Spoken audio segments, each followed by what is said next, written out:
Who they think they better than? Ain't no comparison to the so-called black or African American. You can drop the African, keep the American. When we say Aborigine and make their world in, I'm going in the same dirt my ancestors buried in. I come from a god and a goddess, so what that make me? Not even Basquiat can trace me. Not even Van Gogh can paint me. The MC in me is the God MC, equals the God in me. I'm focused in, let my mind be free. You too blind to see. The Jews I give is real, it's been real. These ain't shots, they missiles. All you gonna hear is the whistle. Lyrically, this an execution. My verses start revolutions for my people seeking restitution. Since the beginning, fuck evolution. Or maybe my reality is all a dream. I put it together like I was sowing seams. So it seems this is that audio dopamine. Go against the regime, we put you where nobody can hear you scream. And sing you to meet your Elohim. My nigga, this is savage mode. It's something that you can't decode. It started with a spark and I'ma let it explode. I was given the cheat codes that'll let me dump and reload and go through them waves like a fucking torpedo. You dealt the cards of life, I just cut them diamonds with the ace of spades. Y'all scatter like roaches when they facing raid, or vampires when they facing blade. I'm trying to get next to Shireen like I'm getting played. You still stuck as a mental slave. You still stuck in that mental cage. While I'm making easy money, pipping hoes in style. This my coming to age. Crowd roaring when I'm coming on stage. And when I'm done, they gonna be cheering my name. Drake Cobbs, and nah, I ain't quit my day job. I spit bars. I really rap on my day off. That's real shit. Just give you some tools you can build with. Aim high even if you still miss. Just keep going. It's a climb to the top. And I'ma keep flowing. Down Lake Shore, I'm Chicagoan. Yeah.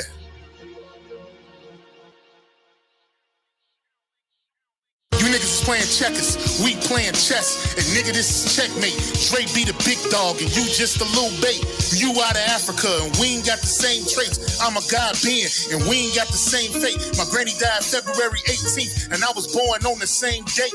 The chosen one, the ancestors' chosen son. They gave me the golden gun. One shot, that's a hole in one. From the pyramid of the sun, the poverty point. I don't think you niggas is getting the point. We still here.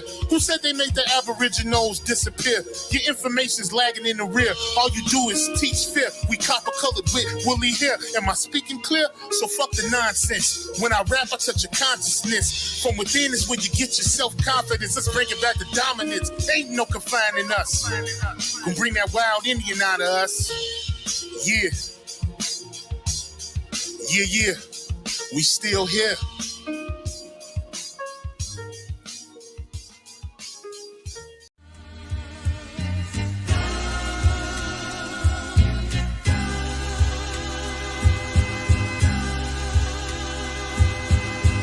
Shout out to the Mama Chief. Yeah, you be quiet when Big Mama speak. What she gave us is a part of me. It flows through my arteries. Even on that journey, that love grows how the garden be. The first to teach us when we sick, the first to heal us. Mama's boy, yeah, you know, her pride and joy. Soul food, yeah, you know, I'm an enjoy. Calm you down just by the sound of her voice. There isn't another feeling inside when they cheering you on at your game and you feeling the pride. You and your siblings fighting, she gon' make you put them feelings aside. She can't lead you down the road, but she can give you the guide. Where you think I get that blissful look in my eyes? I need a side of ice cream with Bim's apple pie. You know for sure for Mama Chief, you know I'ma ride. Cause we all need our Mama Chiefs. Yeah, we all love our Mama Chiefs. The greatness, the patience, the foundation, the knowledge passed down so many generations, our motivation. I just wanna thank you for my creation. Cause we all love our Mama Chiefs. Yeah, we all need our Mama Chiefs. Yeah, we all ride for Mama Chief. The dedication, I seen your tears at my graduation. Now look, my your boy that made it. You the reason I'm one of the greatest. Yeah, cause we all need our Mama Chiefs. Yeah, we all love our Mama Chiefs. Yeah, we all ride for Mama Chief. Now be quiet, let Big Mama speak.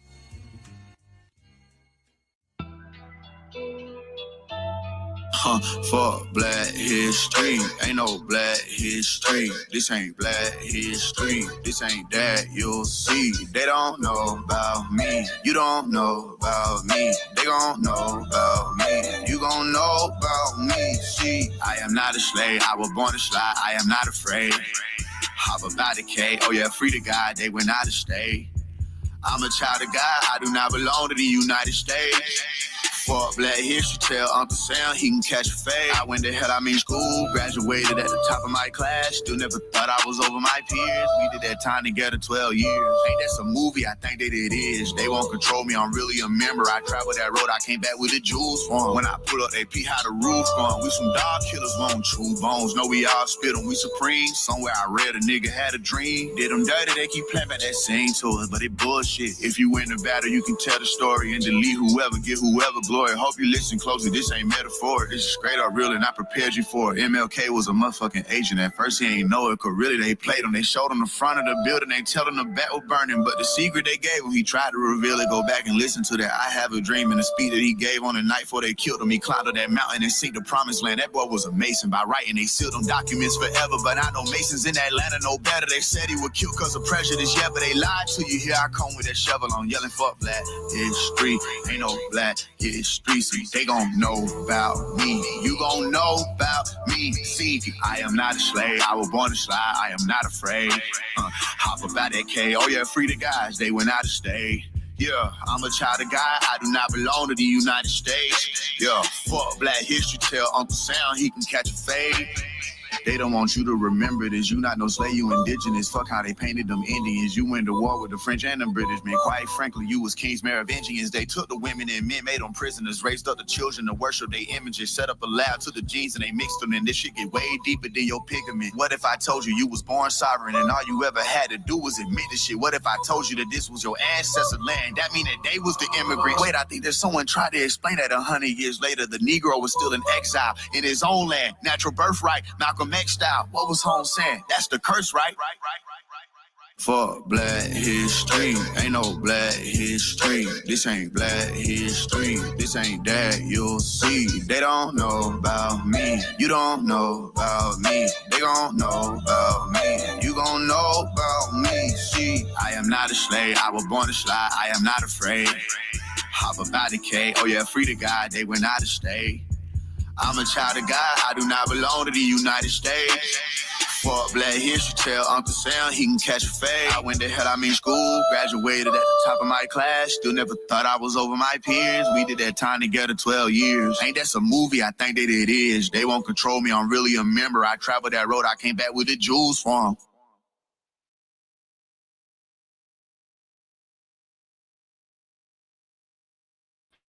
Hey, peace and love, everybody.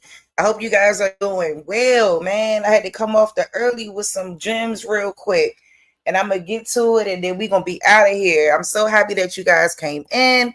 I hope you all are having a great day in your respective workplaces. If you off today, if you, whatever you doing, you know, peace to you and what you're doing, and I hope that you're doing it well, okay?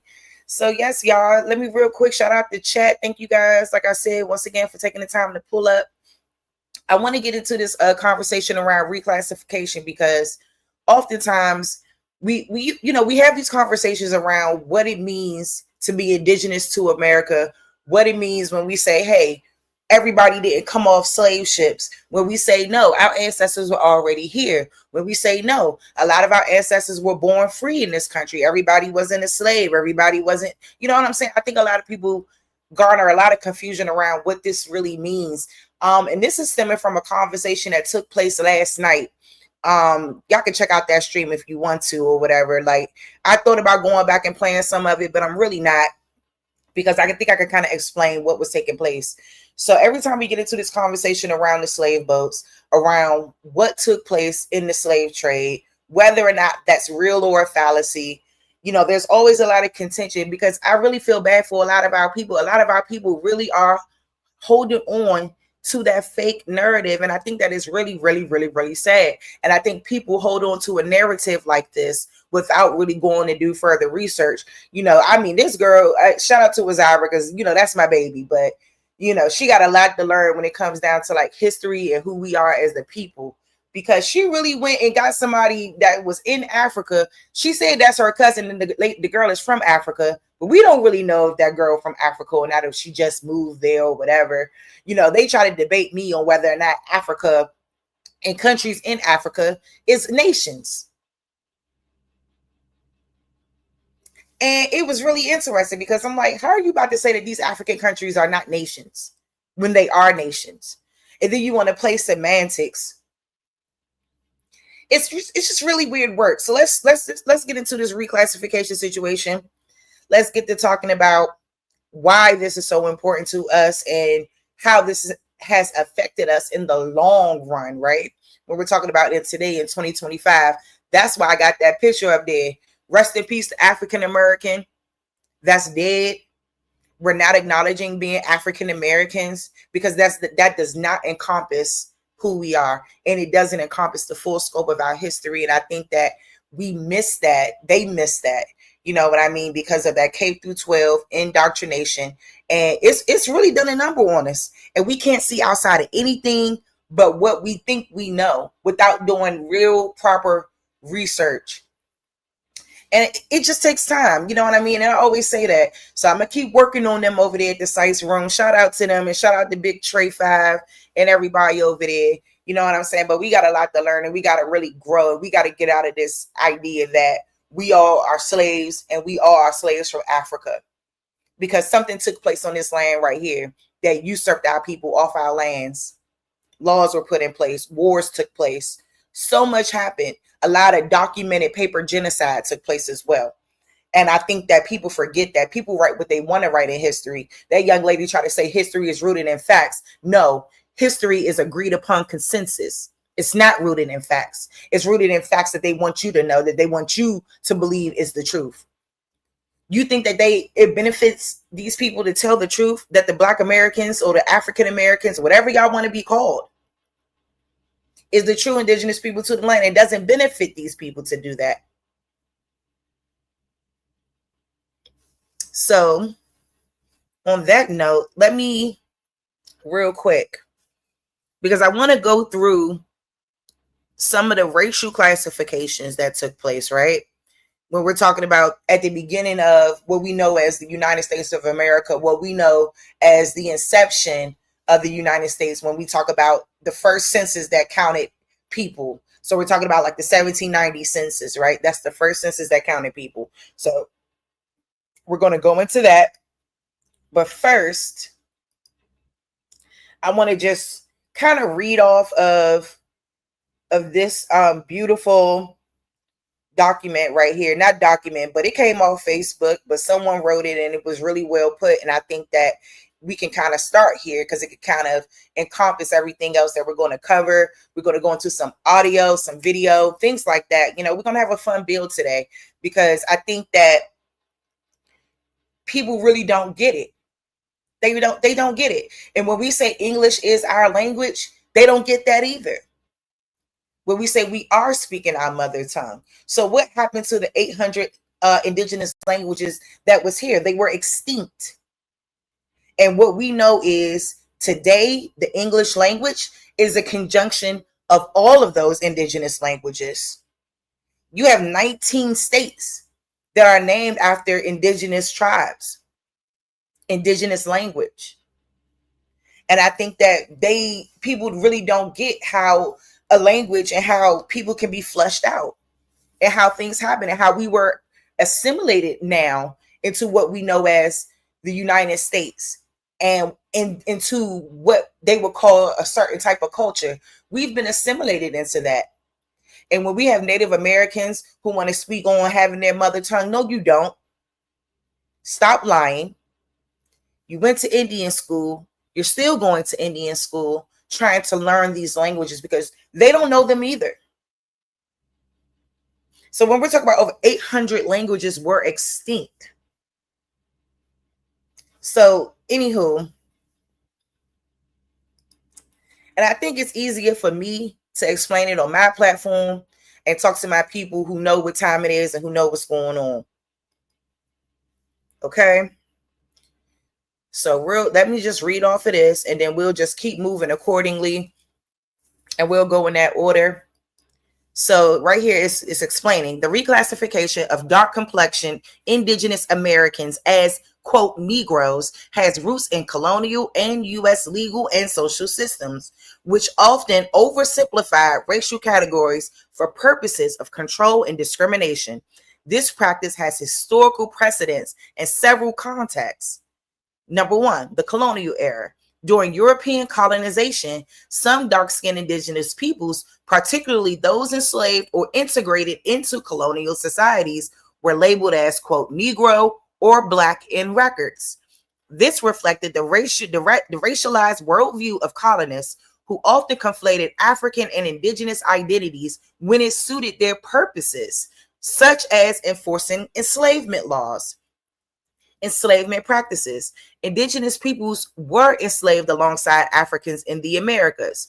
Over time, many indigenous individuals were classified as, quote, Negroes to facilitate their enslavement under laws that permitted the enslavement of Africans, but not necessarily indigenous peoples. Now, we can really say that this could be true because we know if we looked into our genealogy right now, a lot of us will see that our ancestors were born free on this land before the Civil War, before the Emancipation Proclamation, right? And when we're talking about legal establishment, so we're talking about now legal documentation. This was especially common in regions like southeastern U.S. So we know the southeastern U.S., that what encompasses everything in the southeastern U.S., all those states right there on that little side right there, that one little side, right? With Maryland, Virginia, the Carolinas, Georgia, everything on that little end. Y'all know what I'm talking about, right? So where the histories of indigenous and African descended communities often intertwine. Census and legal records. In the 18th and 19th century, U.S. census and legal records frequently misclassified people of mixed African and indigenous heritage. Dark-skinned indigenous individuals or those with mixed ancestry were often categorized as Negro or colored, erasing their indigenous identity. Now let's talk about this African and indigenous heritage. Like, I love how they try to throw African in there all the time. I love it because we're going to dispel all of that today. We're going to dispel all of that today. Because what happens is that they want to make an excuse for dark skin. And we already know, and we've already established on this channel and throughout certain documentation, especially the documentation of William Byrd, that there were dark-skinned indigenous people here before any interracial mixing of any kind. Before that ever took place. And it's interesting how they like to lump this in. They like to lump it in because they know that a lot of people who came here they want to still substantiate the slave boat narrative.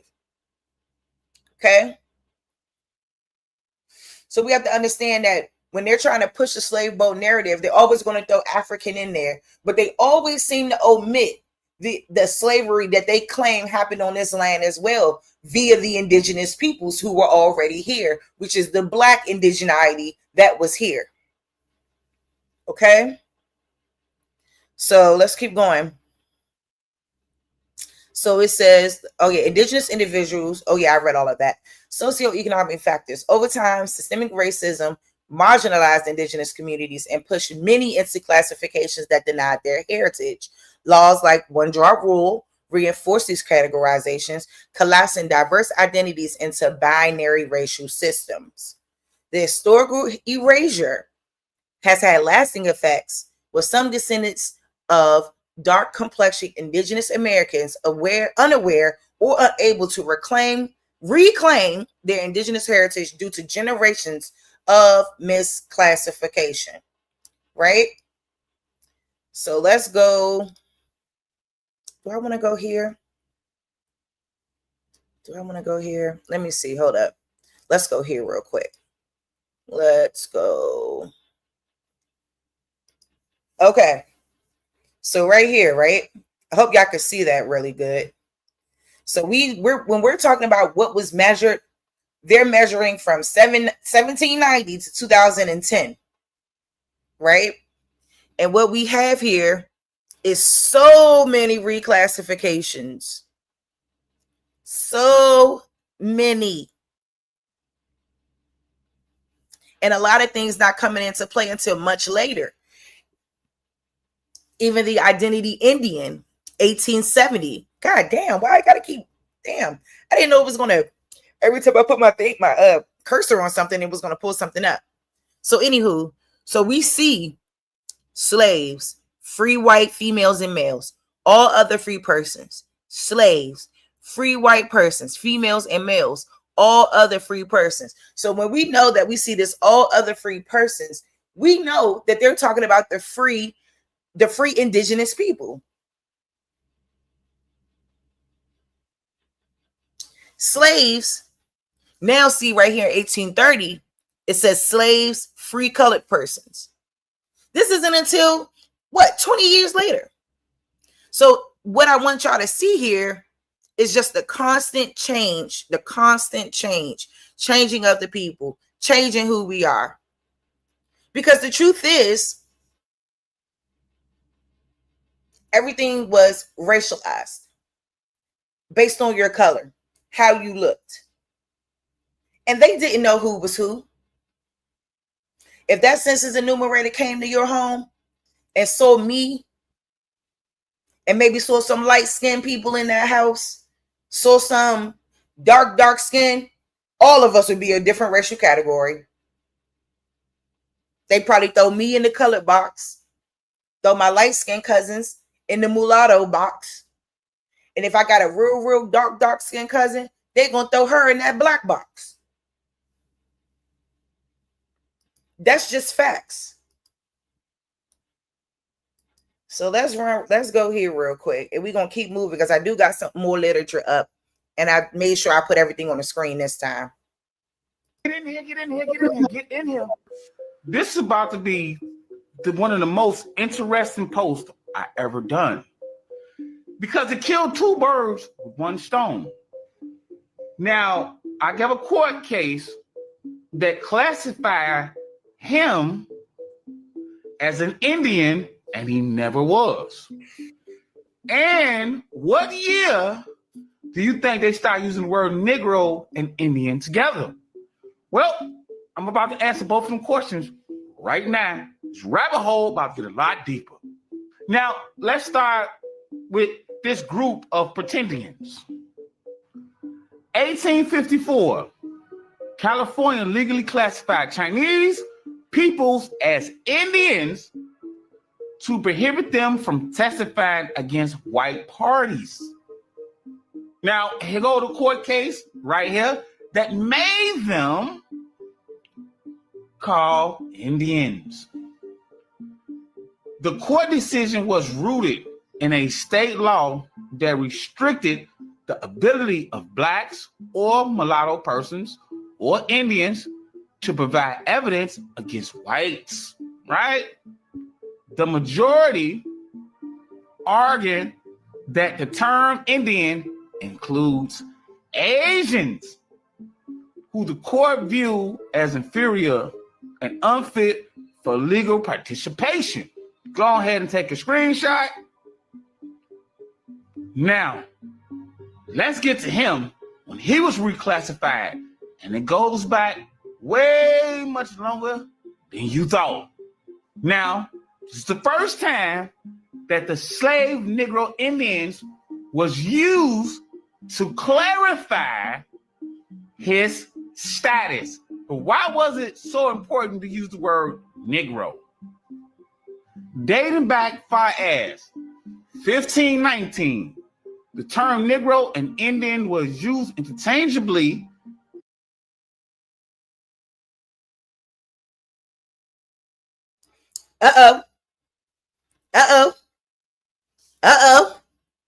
Interchangeably. What does that mean, family? Niggas, Indians, same shit. Shout out to Smoke Signal. Word the Smoke Signal. Because what? And then we have to spend our days not arguing, but just merely trying to get people to understand the mental, the capacity of what was done, the genocide, the paper genocide, the erasure that took place. Literally.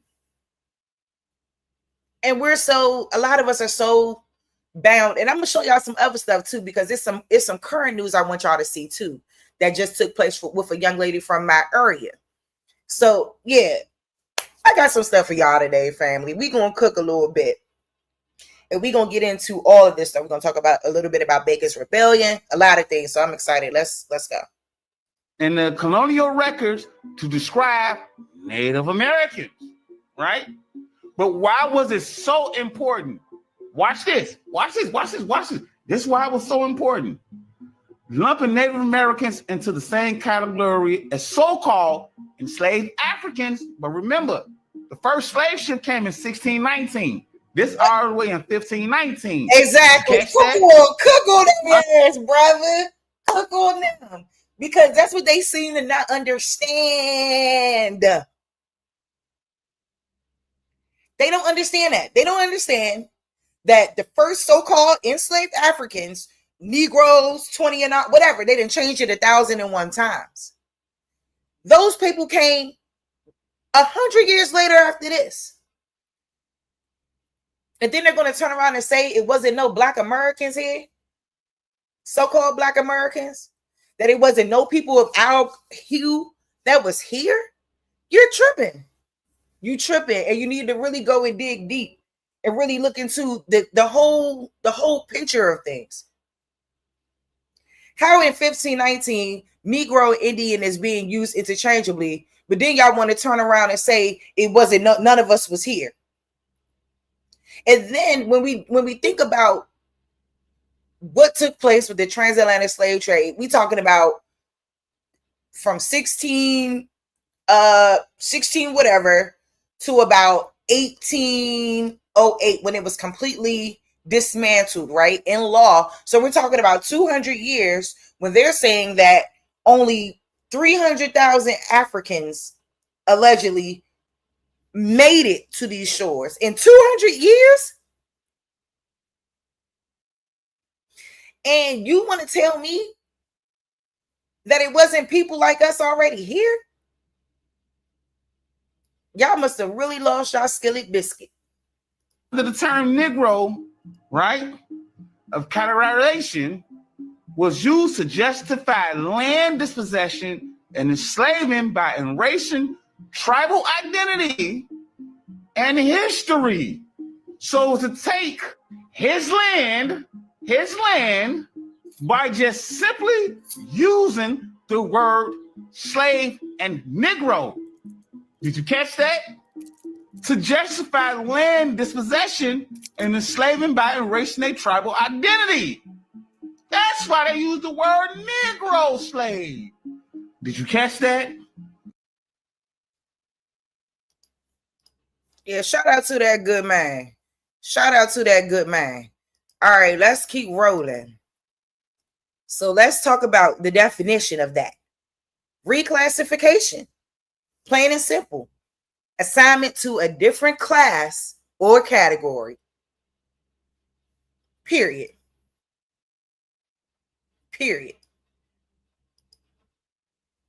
Now, let me find, because I want to show y'all this real quick. We're going to kind of segue, but we're going to come on back. And that's why this stuff is dangerous. Like, y'all think that these Africans is y'all peoples. Meanwhile, they kidnapping, drugging American Black women, so-called Black women, American indigenous women. They kidnapping them and drugging them during vacation. Check this out. Barely escaped with her life. She's just gotten home, and tonight she shares her story with Bob Barnard. I don't know what happened to me. I just know I was trying to fight. I was fighting for my life. A grown-ass man. I was fighting for my life. You know what I'm saying? We met best friends Mika and Queen at Mika's home in Montgomery County. They just got home Tuesday from what was supposed to be another one of their adventurous week-long vacations, this time to Tunisia. That's in Northern Africa. It was traumatizing. Like, even here, like now, like she got her own house. I got my own place. We stayed together. Like, we still scared because it's like, I don't even know what happened. I don't know how it happened. I don't know if y'all. Mika says this past Saturday night, after returning from a club, she was drugged and kidnapped from her hotel after going to the lobby to get some tissues. The next thing I remember, I'm in the back of a car. And I just start opening doors. I start panicking. I'm opening doors. I'm trying to get out. She says a man was behind the wheel. He's trying to pull me back in the car.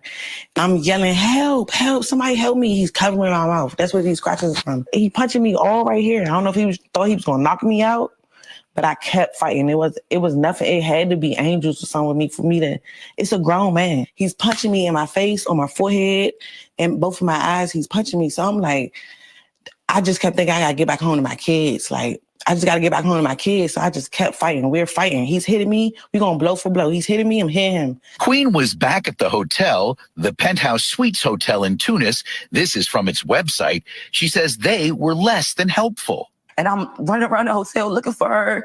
And like, bro, y'all want to tell me where she is? Like, what's going on? What's going on? And they started telling me like, oh, she left with this person, or she left with this person, or she made a friend. And I'm like, how can she make a friend? She doesn't speak these languages. Mika has 2 black eyes, scrapes on her arms, and other injuries. These languages. We gotta, ooh, baby. I feel so terrible for this young lady. That is both of them. Look at her face. And this is what we're talking about when we have to completely separate ourselves. We are not those people. Yeah, it's some stuff that we do on this land to each other that's not right. But a lot of people go back to Africa or go to Africa thinking they're going back to touch something, thinking they're going back to certain ancestral roots. Them folks is not your people. She was able to get away and frantically make it back to the hotel. All I could do was like go and try to get help and go downstairs and beg for help like, please, y'all help me. She was hurt. Please help me, please. I have videos. They're like walking away. They like, this didn't happen here. We don't know what you're talking about. They called the U.S. Embassy in Tunis and were soon met by embassy staff and local police. Mika sharing her story on TikTok and Instagram. They really tried to kidnap me in Africa. I feel like they never expected for me to come back. I was not supposed to come back to the hotel. I was supposed to, whatever plan they had for me, God had another plan. We've reached out to the State Department, the Embassy of Tunisia in Washington, and that hotel in Tunis, but haven't heard back from any of them. If we do, we'll let you know. Look how complicit they are. They complicit in that. To the point where you don't even want to respond to the State Department because they was with it, trying to kidnap that girl. Ridiculous. Ridiculous. And that's why y'all need to keep y'all ass from over there. Keep y'all ass from over there. Stop thinking that that's not your homeland. You are American. And when anything goes down in those places, guess what? You're American. They don't view you as one of them. You're not them. You're true to this land. And when y'all gonna see? When y'all gonna see? It was something else I wanted to post up here too. Because I saw a little post where the people, they was trying it. They was trying it, y'all. In Ghana or something. Oh yeah, let's go back to these 2 knuckleheads first. To get degrees, become doctors, lawyers, and stuff like that. So when Africans look at African Americans, they're like, these people have credit cards. We don't even have credit cards. These people are not even working, and we come here and we busting our asses. Now we're doing this. We're now 6 figures, and these people have all these years to become all these great jobs and careers, and they're not doing anything. I'm just saying this is what they're saying. Yeah, this is the conversation. It's like, y'all have all this time to get free money, free loans, and we don't get that back at home. Yeah, but y'all get that when y'all come here, though. Exactly. And guess what? We're right here, and y'all are still here. Because you're not comparing. And then she said exactly. And I caught a comment under here from an African. Right here, it says, stop the bullshit. I came to America on an H-1B visa and was automatically given 780 credit score. She's lying. Do you hear this? But then y'all, and see, and that's why I tell people, that's where the conflict comes in with reparations and all that other stuff. When you claim that slave boat narrative, that your ancestors came from Africa on a slave boat to this place, you're not getting shit. Now we get on their ass for being prisoners of war, enslaved on our own land, being subjugated to bullshit, being usurped from our lands. That is what has to take place when y'all talking about reparations. Those are the things that have to be documented and backed up with the evidence. And we know the evidence is there. It just has to be lined up, documented properly. Let's keep going. Comparing like with like, that's why. Okay. A lot of us think we are comparing like with like. You're not. Let me explain. Generally speaking, Caribbeans, not the ones in the Caribbean, but the ones in America, will represent the top 10%. I see.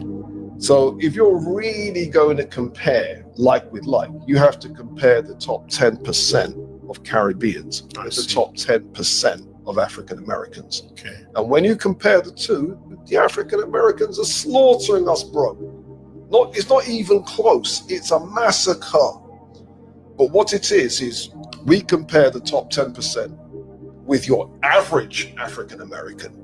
You're not comparing like with like. And if you compare your average African American, you're 51, you got 1 to 100 and Mr. number 51. Number 51 is richer by a factor of 20 than your average Jamaican. Yeah. And the same is true also with people from Africa. I was fortunate in visiting Black America. My book, When We Ruled, there's an American edition. Okay. And I invited myself to my publisher's house. And so I got to see how that segment of African Americans were living. They were living large, bro. Yeah, because I know they've got some serious high society, and they've got their own versions of country clubs and gentlemen's clubs and all that kind of stuff. Yeah. When Africans come to America, they're busting their behinds to get degrees, become doctors, lawyers, and stuff like that. So when Africans look at so they gotta understand, man. It's such a bigger agenda, such a bigger program taking place that we don't even understand to the capacity of how great we are, because we are being overshadowed by terrible narratives, terrible historical narratives, things that place us in a subjugated, inferior state, that we can't even see our greatness beyond fake slave narratives. What y'all think was going down? You think people was just laying down and taking this and being beat on plantations? No, it was laws that were being put in place. People have to understand that.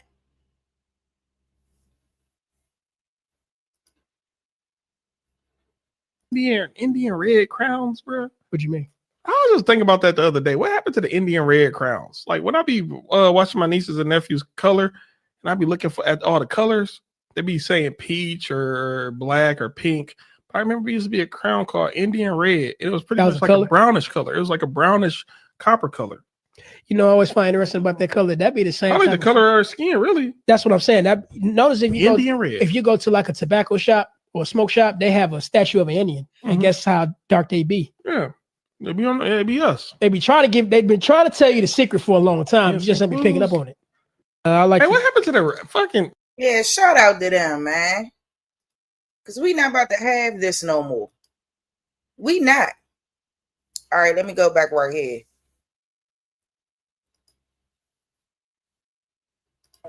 You don't? That's insane that you don't model, bro. Like, what are you doing with your life? What do you do for a living? I'm a TikToker. A TikToker? I talk about Black indigenous culture, hidden culture in America, Black history, Black Indians. So you Native American? Yeah, the Freeman people of color, Seminoles, Choctaw. The Seminoles, Black Seminoles. I have it on my Tesla there. I have the whole. Well, how far is the test? Let me see it. Gorgeous. Under the blue card. Show me. It represents my people's hidden history. So the circles on this card represents the circle of light that connects each and every one of us. So it's an image of the cosmos, the stars above. So when the sun is out, it reflects it in the same exact way at night. When you look at the, like the sky at night, you'll see all the stars and stuff. So this is like a spiritual significant meaning for like my tribe, which is basically like saying the light that connects all us as human beings on this earth. So and it's a very unique Tesla. So that's why I kind of like. How old are you? I'm 27. Where you from? New Orleans, Louisiana. What are you doing here in LA? I came out here for actually music, but then I kind of started doing social media influence, basically talking about hidden history in America, trying to bring my people back together, like into their culture.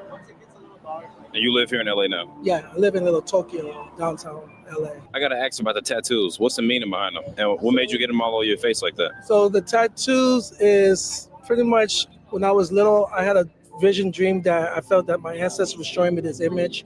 So the tattoos is almost just like a Stargate map. These here, the claws on the side, represents leadership. It's the sign of the bear.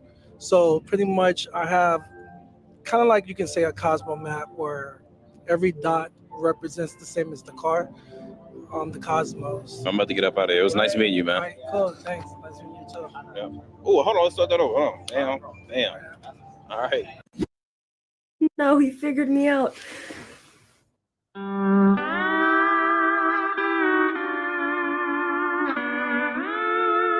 Oh no, he figured me out.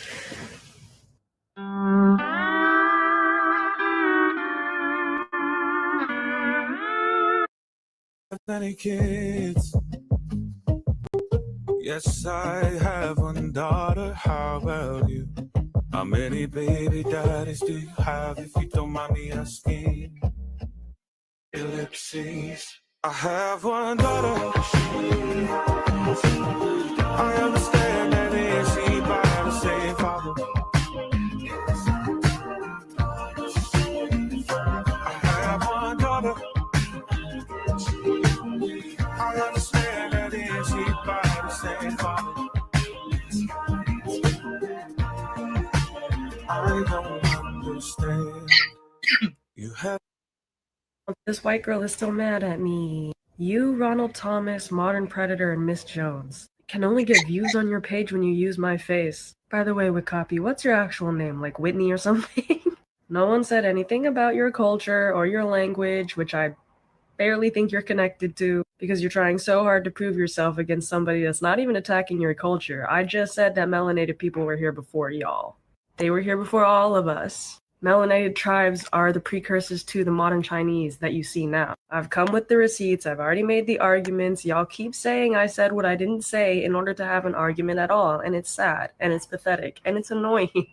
I don't have anything against Native Americans. I dated a Native American woman. It was back in high school, and she was so pretty. And to be honest, I was a little too afraid, as a baby gay, to do anything. But it was one of the nicest relationships I ever had. And she's a lovely woman. And I have no issue with your culture, your languages. It's not hateful to say that they originated from Asia. That's just a fact. Native and indigenous are two different words. Y'all are not indigenous to this land. You are native because of a government title. That's also... Thank you.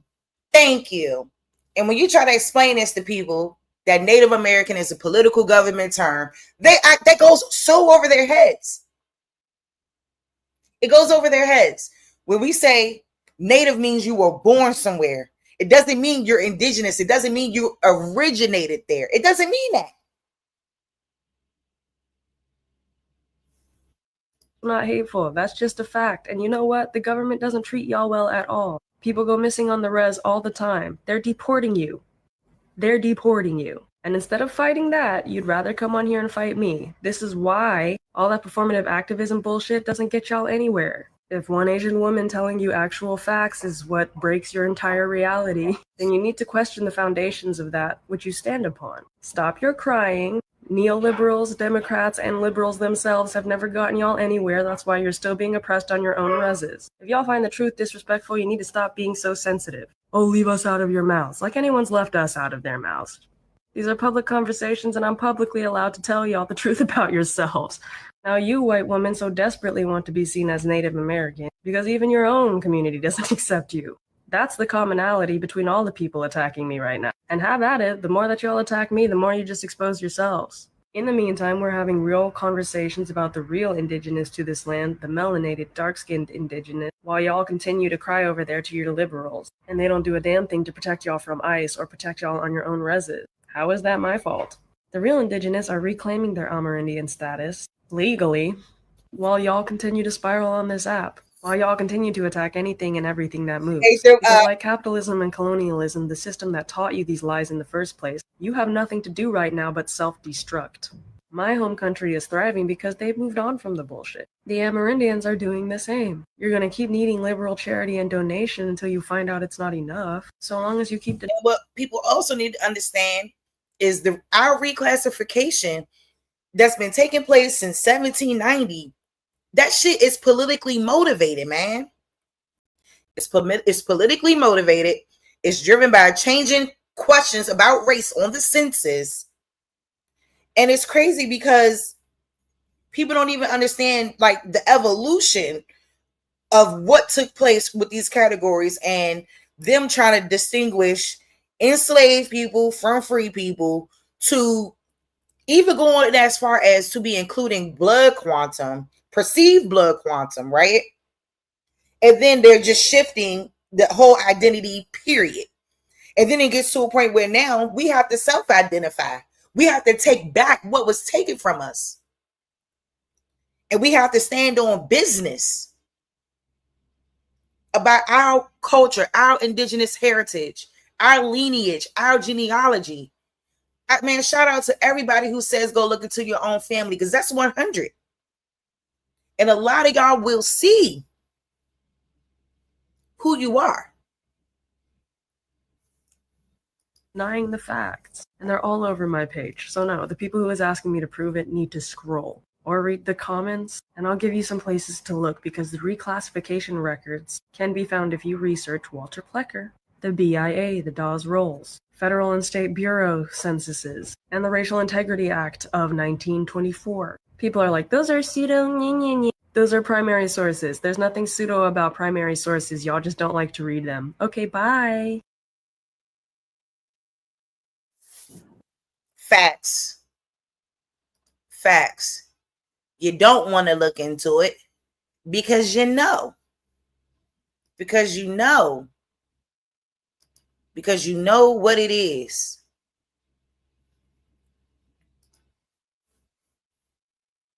In 19, in the arrival of the first enslaved Africans in Virginia, standard terminology to describe Africans living in America was colored or Negro. For over 300. And that's not even the case. You see how they like to go on news shows, and they like to lie and they like to size it up. No, you have to tell the whole truth, because I just showed y'all where Negro was also used to describe Indians. Stop with the lies. Stop with the lies. We're not having it. And 60 years as Blacks were relegated to second-class citizenship, terms that reinforced oppression have been used to describe them.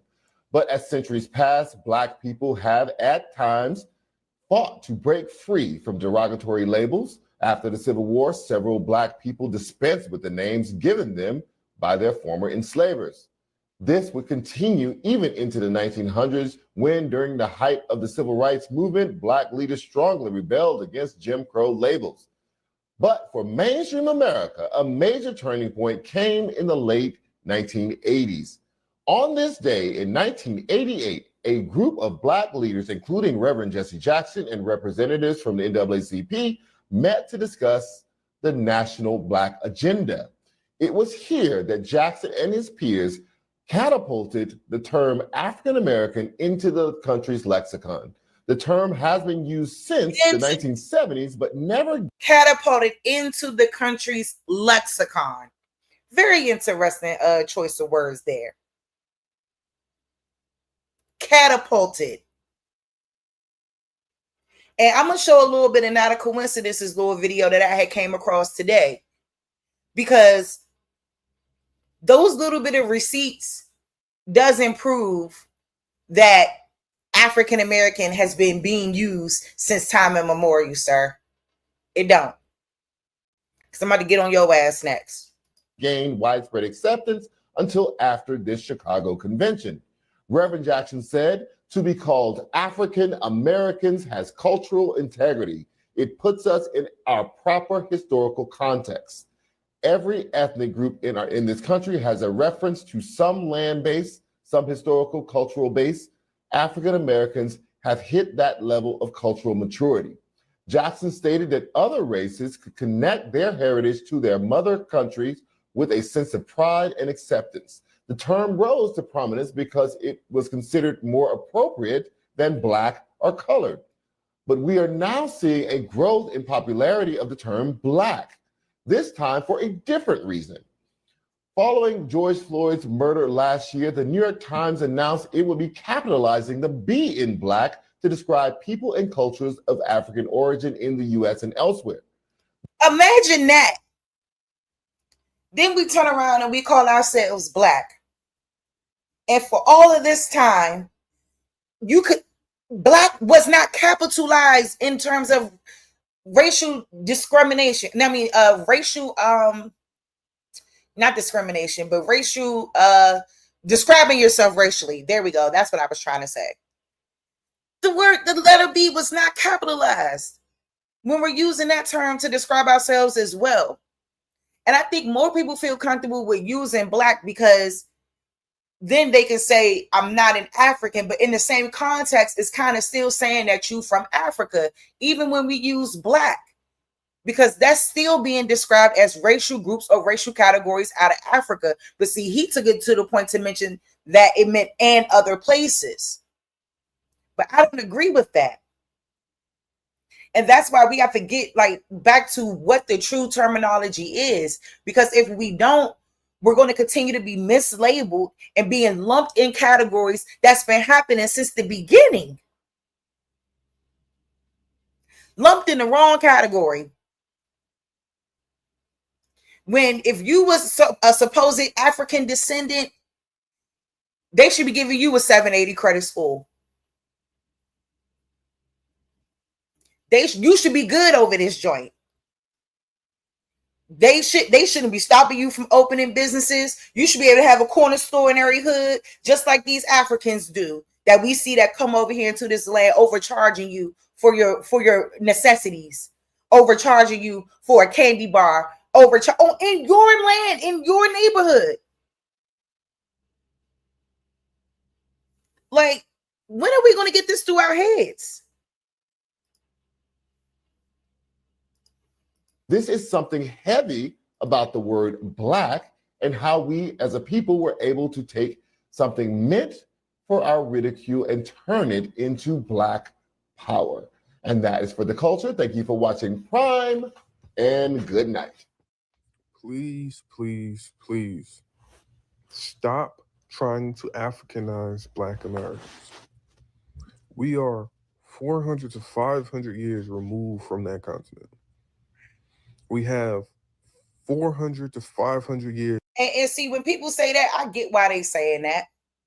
But I would argue that in a 200-year time span, they were able to directly import, and this is according to what they say truly happened with the transatlantic slave trade. Because 1 minute it went from 10 million people that were brought here.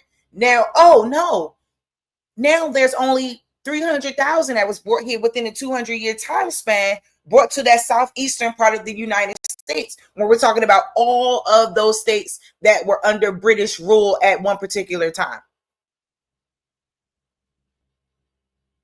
And I can understand people who talk about European history and those Black Europeans. A lot of that makes sense when they talk about that. If we are considering that the notion of this slave trade shit actually occurred, which I always stand on business when I say they lying about it. Ain't no millions of boats did nothing to nobody. And we ain't 400 years removed from nothing. We ain't never been there.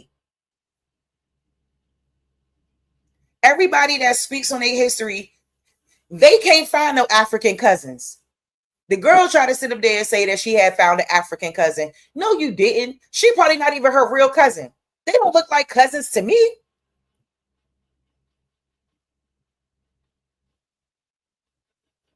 But you want to sit over here and say that this girl your cousin, and then she want to sit up here and try to tell us who the fuck we are. That's the problem with people from Africa. You don't get to sit up on nobody's panel and talk to us about who we are and try to tell us because we ain't traveled. We don't have to travel to Africa to know we ain't from there. Have you lost your mind? I definitely don't want to travel there now.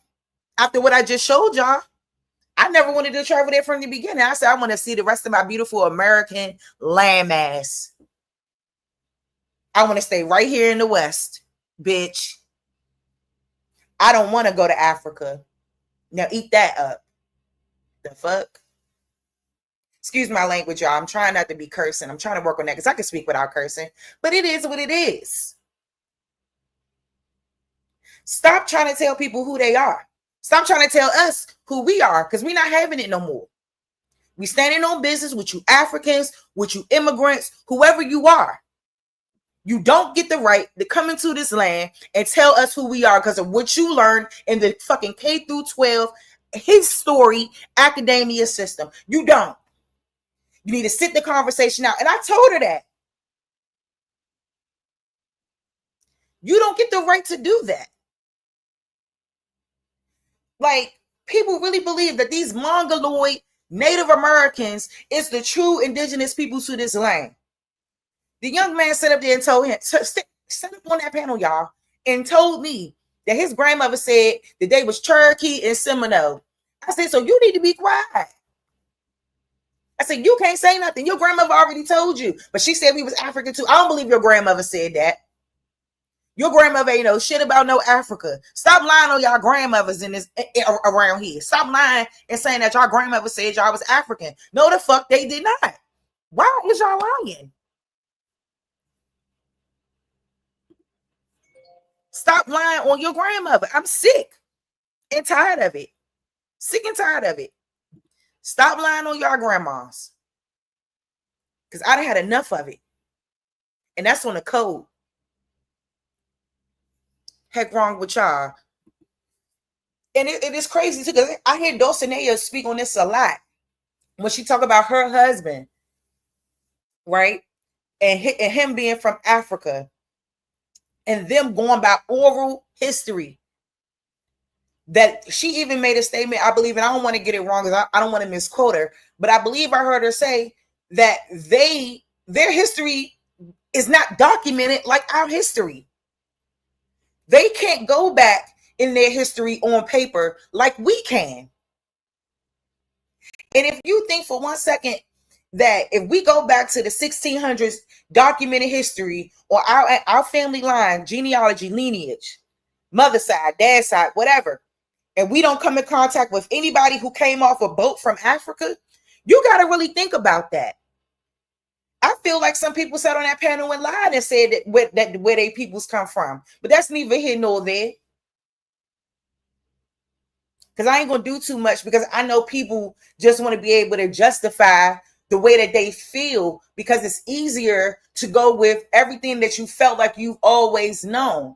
But I told them, the minute that African told me I wasn't no African, it was up and stuck after that. Up and stuck. I was on Ancestry.com in 2015 trying to learn my genealogy and my lineage because that's what matters. My family go back in Virginia since time immemorial. Period. Third and fourth generation grandmothers that are Indians, American Indians. And that's what my cousin Louise told me. She's my first cousin twice removed. So what that means is my great grandfather and her father are brothers. And she's still living. That old lady ain't got no reason to lie. Shout out to my cousin Louise. 80 something, I think 84 years old. And you know what? When we was having that conversation, I felt so bad for her. Because she said, you know, now she said, now that you're coming to me and you're talking to me about this, she said, I wish I would have asked my mother more questions. I wish I would have asked my dad more questions about who the people were in Loudoun County, Virginia, and the tribes that they descend from. And I'm going to pull that up for y'all too, because they like to say that the indigenous history in Loudoun, Virginia hasn't been around in 300 years. False. They're still there. And my heart broke for her, because a lot of us don't ask questions, because she was growing up in a time where, you know, when your mom told you to do something, you did it. When your dad told you to do something, you did it. You didn't ask a lot of questions. You were just trying to get through what you were going through at a particular time in your life. I felt awful. But we got to ask these questions. We got to know the truth. That's it. I don't give a damn about no Mansa Musa, no Africans who came from here, there, all these fake African explorers, all of that shit is a lie. And I love what Wild Savage told them. We were the progenitors of boats. We built boats. The first, I think me, Aton, and a couple others, maybe some months back, were going through that timeline with Paul Cuffey and his building of boats, his expertise in that area. And then we have to even talk about the construction, what was going on, the type of boats. You think the type of boats that's around now was around back then? Are you insane?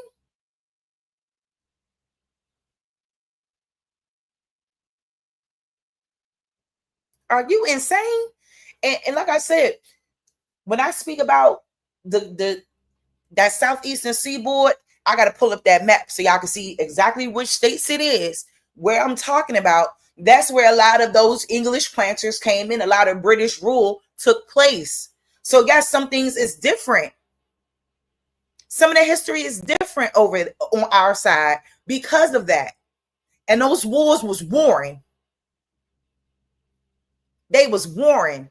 And you think for 1 second that we was taking that? No. After a while, people did assimilate.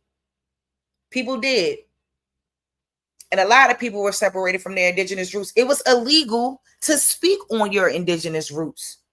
You couldn't say you was Indian. You couldn't say you were a part of an Indian tribe. Because guess what happened to a lot of those tribes? A lot of things were dismantled. We know this. But then they want to come in and try to tell us we want to be something we not. No, you want to be African is something that you are not. You are not from Africa. And I told her that too, even after we got off of air. I say, look, you're not from Africa, even if you want to be. You was born in America. It don't make no difference. You ain't from there.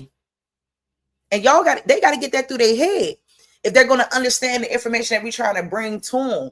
I think people want to fight you so bad instead of trying to learn why we saying what we saying.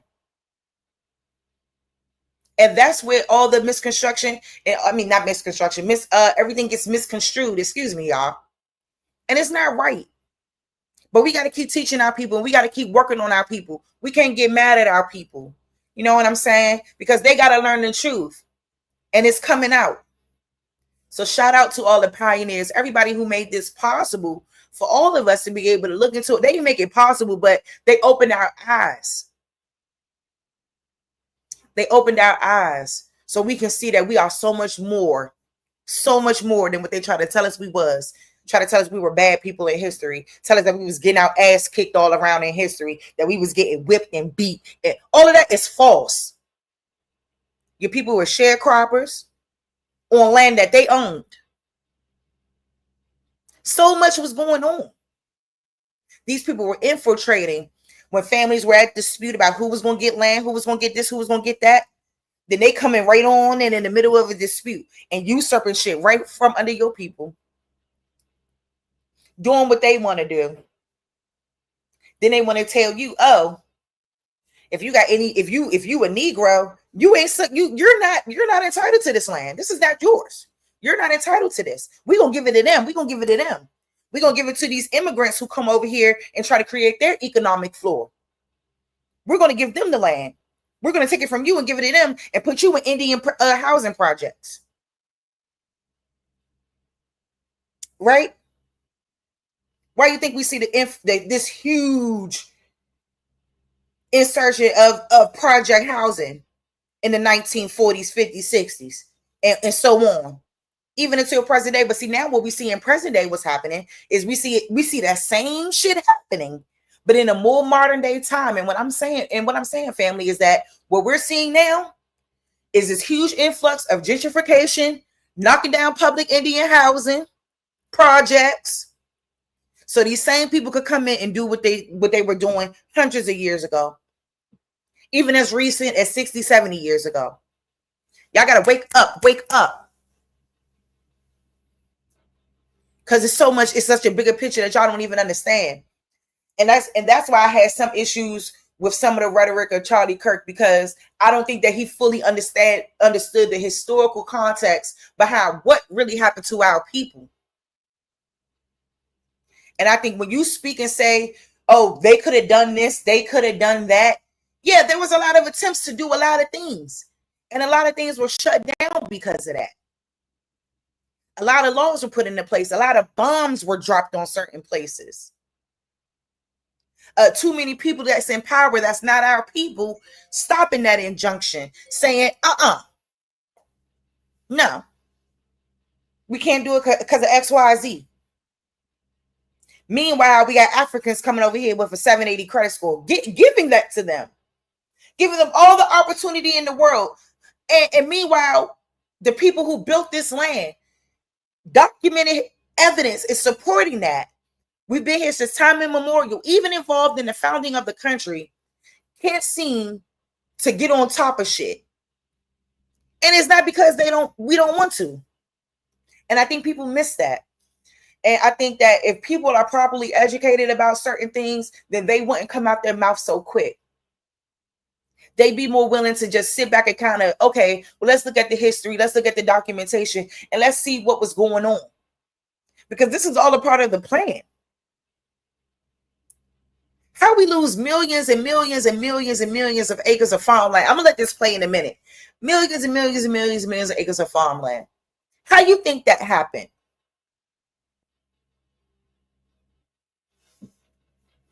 There's a rich history in America.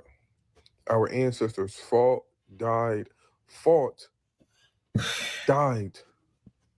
to be American, to have rights in this country, to give us the future they saw, a better life, to be American. We don't want the African culture. We have our own culture, the most influential culture in the world. Stop trying to Africanize us. Please, please, please. With all due respect. I hate being labeled African American because I've been to Africa, right? I lived out there for months, and yet they don't accept us out there. And then I come back to America, and guess what? They don't accept us out here either. Where do I fit in? Because clearly I'm not African. Clearly I'm not American. Both of y'all treat me like I'm not. See, and then we got people with this mindset. And I think that that's probably a lot of other people's mindset too. It's because of the way that we are being treated. You feel like you're not American. You're being treated like this because you are the true American. And you got to see that. And you got to open your eyes to that. They have to oppress our race of people, the true indigenous people. They have to do what they're doing. Because if we see ourselves as more, baby, it's up and stuck for these people. And they know it because they're going to have to relinquish the reins. They're going to have to get all the immigrants out of the government. They're going to have to do a lot. They're going to have to change a lot. They're going to lose control.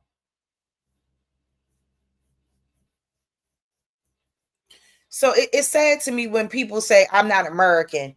Yes, you are. How are you saying you're not American? From like one or the other. So where do I fit in? I need a new name, please. Give me a new genre. All right, because African American just isn't doing it. Why don't y'all have European Americans? Why don't y'all have Asian Americans? Why don't y'all have Indian Americans? No, all these people are just Indian, European, Asian. But no, I'm African American. Can we make it make sense, please? I know y'all brought us here against our will, but And see, if people think that too. We were brought here to stop crying. No. Now let's get into this for a second, and I'm gonna go back over there, and then there's some literature I want to get into for a second as well. So let's talk about Kanye West. Now we know in the like maybe some months ago or whatever, Kanye went viral.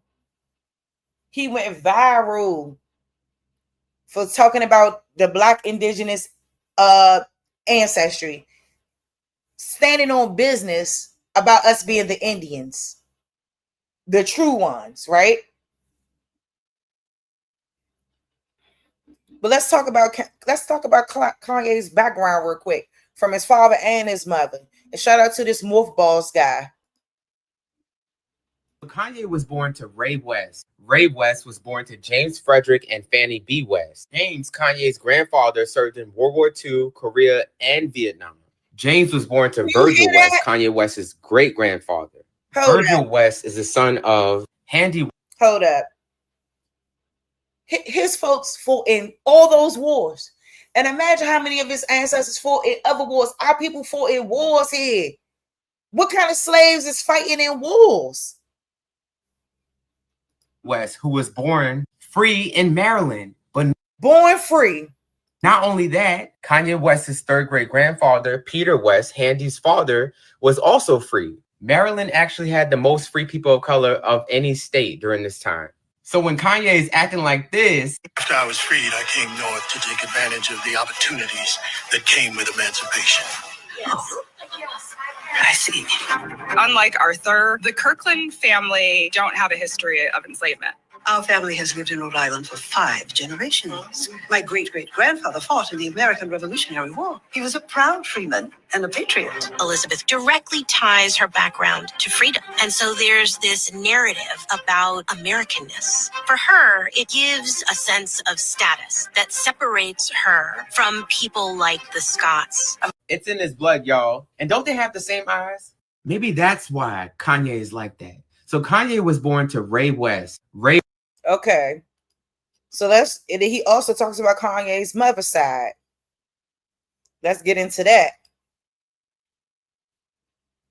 Really is a different breed. So his mom, Donda West, was born to Portwood Williams. Portwood is from Oklahoma City. Portwood Jr., Kanye's uncle, went to Central High School in Oklahoma City. He was on the basketball team and he was in band. And here he is at the age of 20 helping a child with this speech at the University of Oklahoma. Now back to Portwood Sr. He married his wife Lucille in 1935.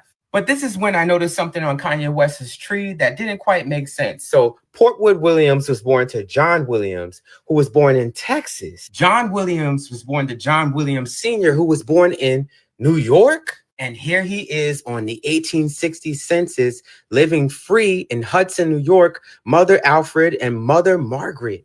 And then I see them on the 1855 census, but I'm not sure this is dumb because you can see there's no race listed and they're in Stuyvesant, New York, right? And it is dumb. As you can see, Alfred is listed as mulatto along with the rest of the family. And there's only one other Black family on this census record there at the bottom. Even more, Kanye West's third great grandfather, Alfred, was born in Massachusetts. Most people are not aware that many people were enslaved in the Northeast, and many of the enslaved in this area were prisoners of war. Many of the enslaved people of this area had American Indian heritage, and they were ripped apart from their families, sold to distant lands. I'm talking about all across the world. This family from New York was sold in South America.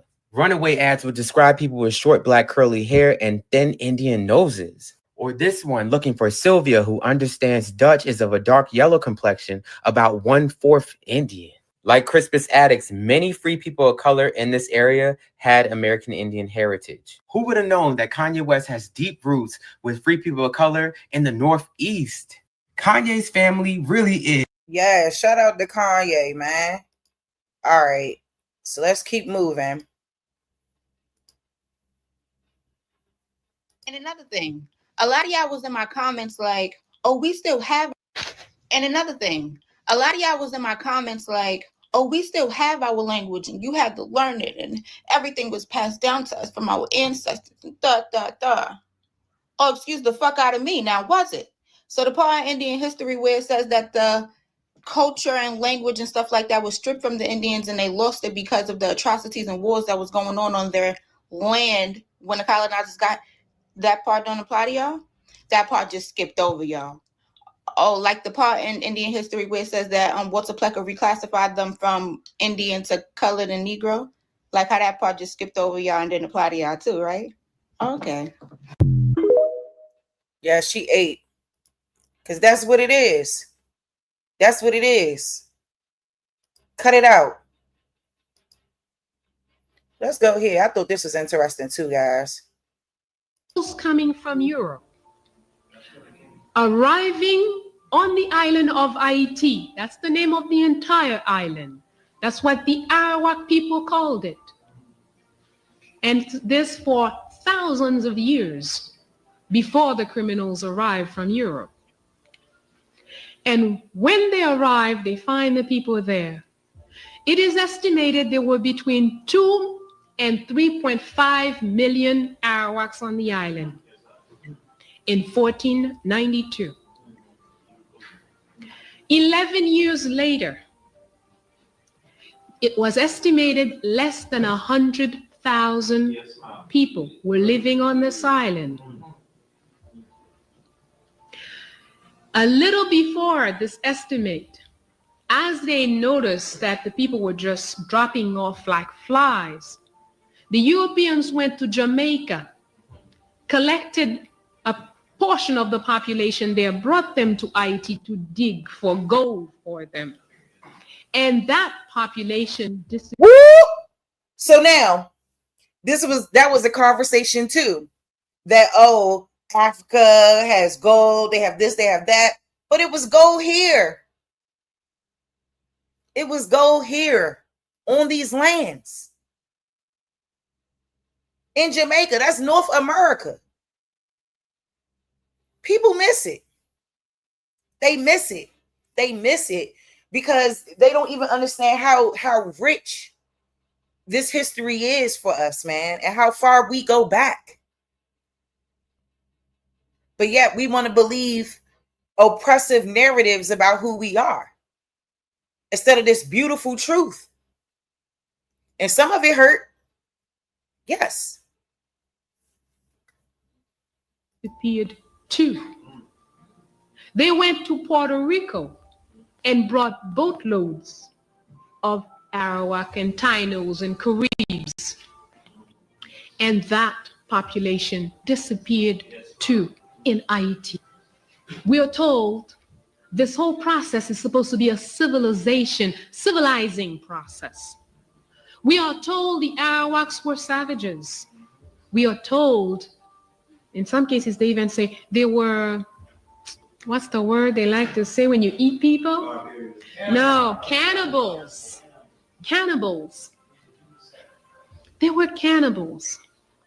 But you know, these Arawaks were living there for thousands of years and multiplying. 3.5 million people eliminated in less than 11 years. A few Europeans came. The Europeans were never more than a few thousand on the island. If we had 3.5 million cannibals on an island, and a few thousand Europeans came, and after 11 years, the cannibals were all dead, and the civilizers were still there. Is there something wrong with this information? Something very wrong. Very, very wrong there. Come on now. Come on. Come on. Make it make sense. Make it make sense, people. All right. What's that? I think that was something I already showed. All right, let me go. So, boom.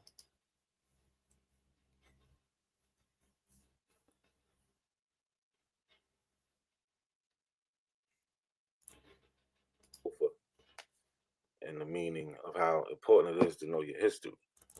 And then, you get these class clowns who get on Facebook and they just know nothing. They just look at memes. They say anything.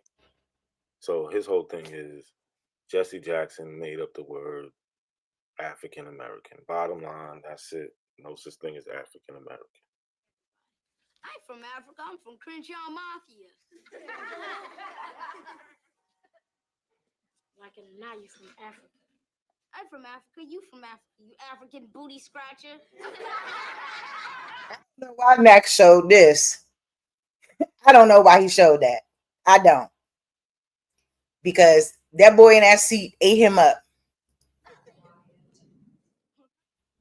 Yeah, so I'm basically tell a clown. If you think Jesse made up that term, you have no clue about history and what we wanted to call ourselves and what we call Let me just ourselves. move I'm up. just gonna put a couple sources up there and then show y'all. So he claimed he got The some first one sources. I'm gonna show you is from 1782. It's from Harvard Library. You can find it there. It's a sermon on the capture of Long Cornwallis by an African American. Now, we don't know who wrote it, but we see the term African American. So we don't know who wrote it.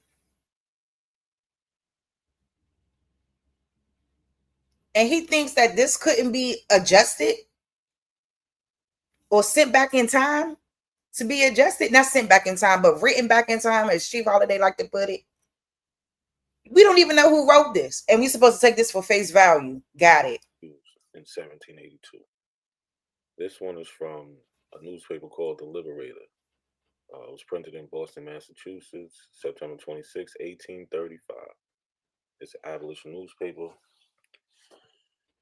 But I'm going to bring you down to the column down here. Let's see what it says.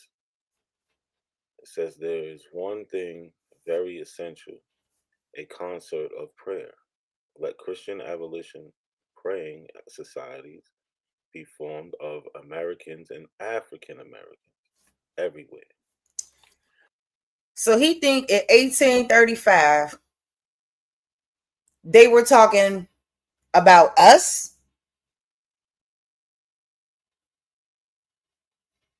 Let that sink in. That they were calling us that? Or were they talking about these Africans who migrated or immigrated here during that time period? So 1835, African American. This one is from the Times-Picayune, New Orleans, Louisiana, November 29th, 1885. And they're preparing for African American Day on the following year. It says, the Colored Auxiliary Society are actively engaged preparing for the celebration of African American and Emancipation Day on January 1st, 1886. Next up is the Los Angeles Times, Wednesday, January 6, 1890. Let's go down, scroll down. Now we're going to read from African American League. At a mass meeting under the auspices of African American League tonight, Thomas Fortune, the founder of the league, made a conservative address in which he urged his race to get down to business and stop wishing for what they could never obtain. Prince Williams, a colored agitator, advocated the use of the musket and torch and said the colored race would be respected only when the white men were knifed indiscriminately. The address did not please his hearers, who ridiculed his assertions. You see, African American League, 1890. So who was this founder of the African American League? Timothy Thomas Fortune, born October 3rd, 1856, died June 2nd, 1928, was an American orator, civil rights leader, journalist, writer, editor, and publisher. Thank you, OTK. Thank you, OTK. Thank you. Because what were you trying to say? So now let's scroll up a little bit, because this is what I wanted to get to here. Because I commented under this video and told him that this article didn't agree with him that he about to read now. Who are we? Afro-Americans, colored people, or Negroes? Afro-Americans. You see Afro and African. No, Using. no, not Afro and African. No. Changing it. So in this article, he's talking about why he feels he chooses the word Afro or African American should be applied to the people, the colored people or the Negroes that they call in America. So he goes on to write, ask an African newly arrived in the United States where he came from. He will unhesitatingly answer African. Ask him further what part of Africa, he will name one of its geographical subdivisions. If you are still unsatisfied and want to know what race he belongs to, he will tell you to one of the tribal subdivisions. As he knows no political subdivision, a Ewe, a Zulu, a Dahomey race, in short, he will tell you that he is an African from this or that tribe. It is the same way with the European, the Asian, Asiatic, and the American as with the African. They all have geographical and political relations to the country of their origin. And outside of their country, they are referred to by their geographical rather than their political relation. This rule is universally applied to the inhabitants of all of the continents except that of Africa. My contention is that it should also apply to them when they are racially classified because there is no reason I have seen advance why they should not be. It is by this process of the reasoning that I have come to adopt the term Afro-American as the only proper race designation of the people of African origin in the United States. The term has found an abiding place in all dictionaries and much of later literature of the United States. Basically, he's saying, I did not originate the term. If I did force it into popular exception,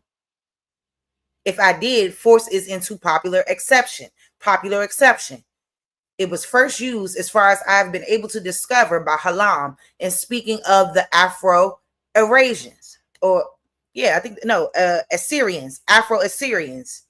It was first used in this country, I believe, by Mr. E.J. Warren in a newspaper published by him many years ago at Columbus, Ohio. Hold up, I got the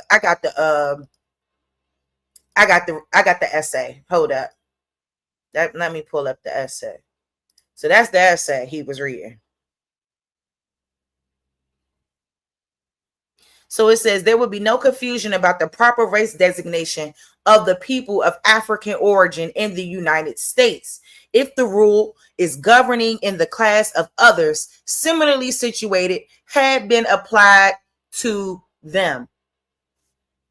No confusion exists in the case of any other of the racial elements that constitute our citizenship. Despite the arbitrary classification of all Europeans as racially homogeneous, there is much dissimilarity in their race traits and tendencies as there is in the people of Africa, who are divided for the most part into tribes instead of nationalities, as in the case of the European peoples. Tribal government is, however, the infant stage of national government.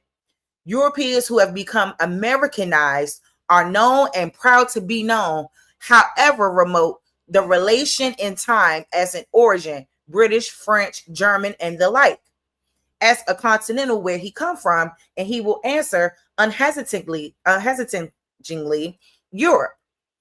Ask him further from what country in Europe, he will name the country of his birth. Ask an African newly arrived in the United States where he come from, and he will unhesitatingly answer Africa. Ask him further what part of Africa, and he will name one of its geographical subdivisions. So you see how people like to scramble around and cherry pick, as they like to put it. If you are still unsatisfied and want to know what race he belongs to, he will tell. So this is talking about an African who is newly arrived in the United States, not the Negroes.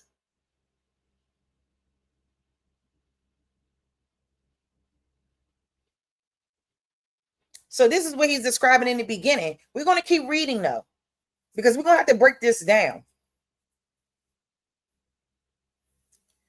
Okay. All right. So it says, Ask him further what part of Africa, and he will name his geographical subdivisions. If you are still unsatisfied and want to know what race he belongs to, he will tell you one of the tribal subdivisions, as he has and knows no political subdivision, a Vai, a Zulu, a Dahomey race. In short, he will tell you that he is an African from this or that tribe. It is the same way with the European, the Asiatic, and the American as with the African. They will have a geographical and apolitical relation to the country of their origin. And outside of their country, they are referred to by geographical rather than political relation.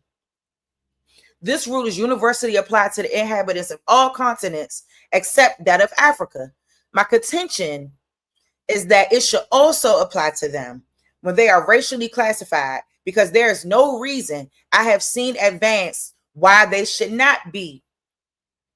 It is by this process of reasoning that I have come to adopt the term Afro-American as the only proper designation of the people of African origin in the United States.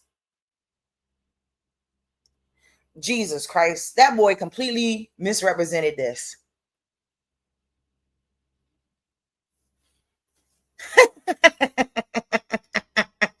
Put a one in the chat, y'all.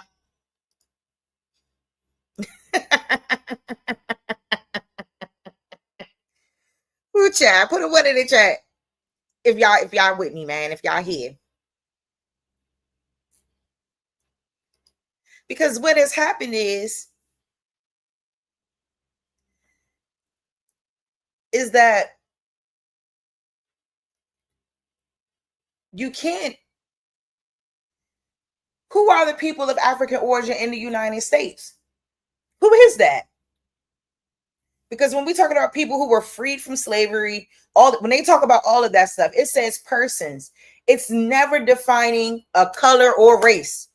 It's always saying persons. It's never defining who was emancipated from this slavery. It says persons. So who are they talking about?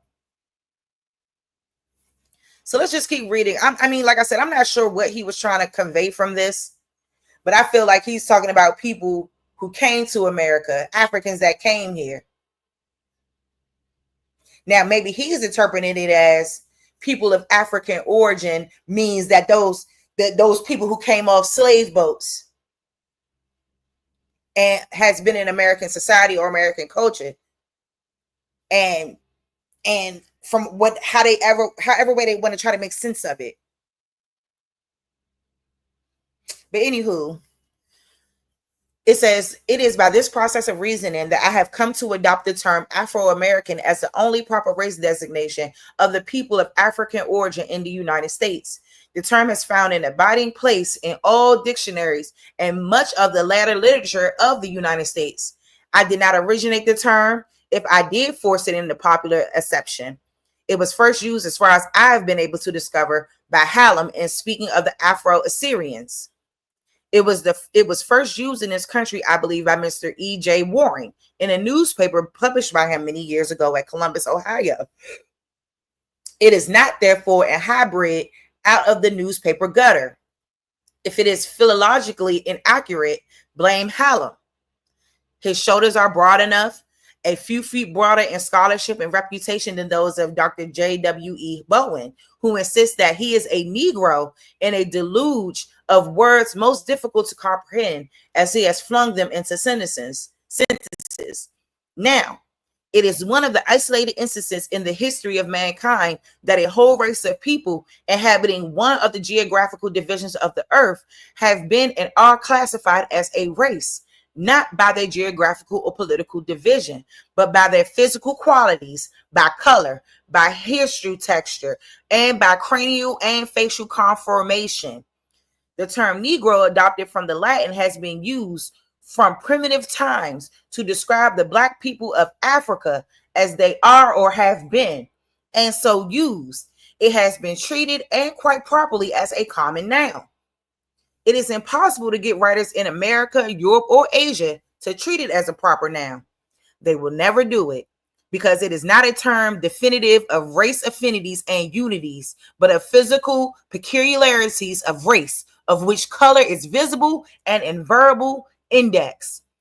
No effort of Afro-American publicists will be able to convert the term Negro into a popular noun because philosophically it is a common noun. This being the case, and universal interpretation mixes so with the scholars of all lands. How are we to accept it as a race designation with the dignity which must attach to every race designation? If we should accept it, would not the race always be subjected to the ridicule and contempt of being the only race, dead or alive, which was looked upon and characterized as a common noun? So they have a problem with Negro. This conclusion is unavoidable, based as it is in the literature of the world for 1,500 years. The term Negro has not even a respectable tribe in Africa to dignify it. The tribe so designated is reputed to be one of the most discredited of all the African tribes. An American recently returned from Abyssinia told me that if a person should call an Abyssinian a Negro, he would fail him in his tracks. He would take it as a term of reproach, as an insult. As for the term colored, it may be dismissed from any consideration whatsoever. It can be applied as appropriately to red, yellow, and white people as to black ones. It has neither geographical nor political significance as applied to a race. It may mean anything and it may mean nothing. As applied to Afro-Americans, it is a cowardly subterfuge, an attempt of the person appropriating it or to whom it is applied to convey the impression that he has no race that he cares to acknowledge. I always feel sort of a merciful contempt for the goody-goody Afro-Americans who insist that he is a colored person. So this person here is trying to justify why we should be Afro-Americans instead of using the term Negro, because in their minds back then, some of these black scholars, whoever wrote this, you believe that there is no way that you can attach Negro to anywhere in Africa, because the Negro is not from Africa. Clearly, whether Negroes in the United States at this time, they were not from Africa. So how are you going to put them somewhere? Why weren't they being called Africa from the beginning?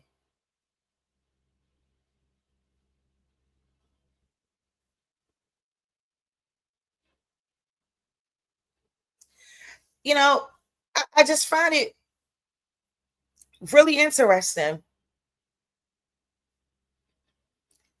Like, it's just like the misrepresentation of things. Now, when we're talking about these people who are of African origin, it sounds to me like you're talking about a totally different group of people. All right. So let's move along. I'll come back to that.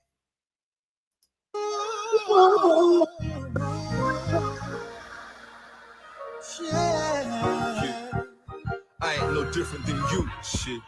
More money, more problems. I solemnly swear to tell you the truth. Allow me to reintroduce myself. Welcome to the cruel world that we all living in. Still chasing them dividends, whether it's thousands or millions. It's still a hustle, ain't it? The grind is universal. Might take muscle to gain the upper hand. Some understand. Greetings and welcome to another edition of An American Deception. I'm your host, Red Tail Hawk, also known as Tavis Sanders. We'd like to welcome our co-host, Renee Sanders, also known as Red Silver Fox. Greetings, everyone.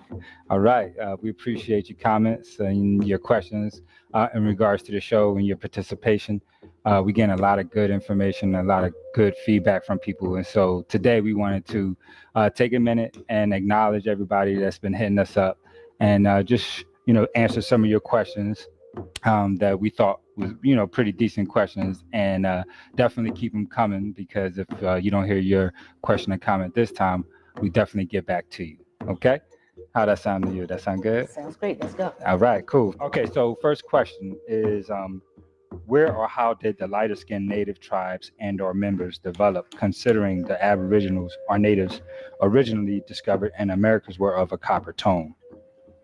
So you want to answer that question? Okay, well, we can first begin by saying that that they were not just copper tones, that there were many complexions from light to dark. Right.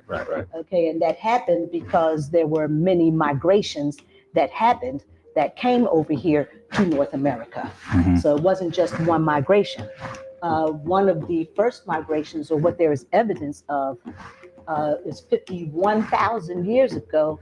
There is evidence of human existence in several areas in the Americas, and one in particular in North America, in the South Carolina area. Okay, cool. So, all right. So what you said is that there were more than one migration into the Americas. Yes. And so because of those different migrations, you know, the different skin tones were around or appeared in America. They developed from these different migrations and the people mixing from the different migrations. Pre-colonial periods. Oh yes, pre-colonial. Okay, yeah. So yes. before Columbus and that migration occurred. Yes. Okay. Yes. So you said South Carolina. That's correct. You know, yes. that's our hometown. So, you know, I'd like to hear a little bit about this. Yes. So yeah, tell us about what you found in South Carolina. Okay, well, as a matter of fact, one of the areas is in Allendale County. Which is definitely our home state. Yeah, there you go. Yes, the University of South Carolina has been doing a lot of excavations and things in that area. And that's where they have found evidence of 51,000 years ago of human existence there. All right, yeah. Well, you know, I just said my family's from Allendale, so that history really, really does matter to me. You know, what was going on here. You know, we have a history that says that people were existing in this area for 55,000 years. Way. She's not talking about us when she said that it was some people who migrate. It was some people who immigrated here, and there were people who already existed here. That's what she's saying. She's saying that they're finding evidence of people in that South Carolina area who've been there for thousands of years.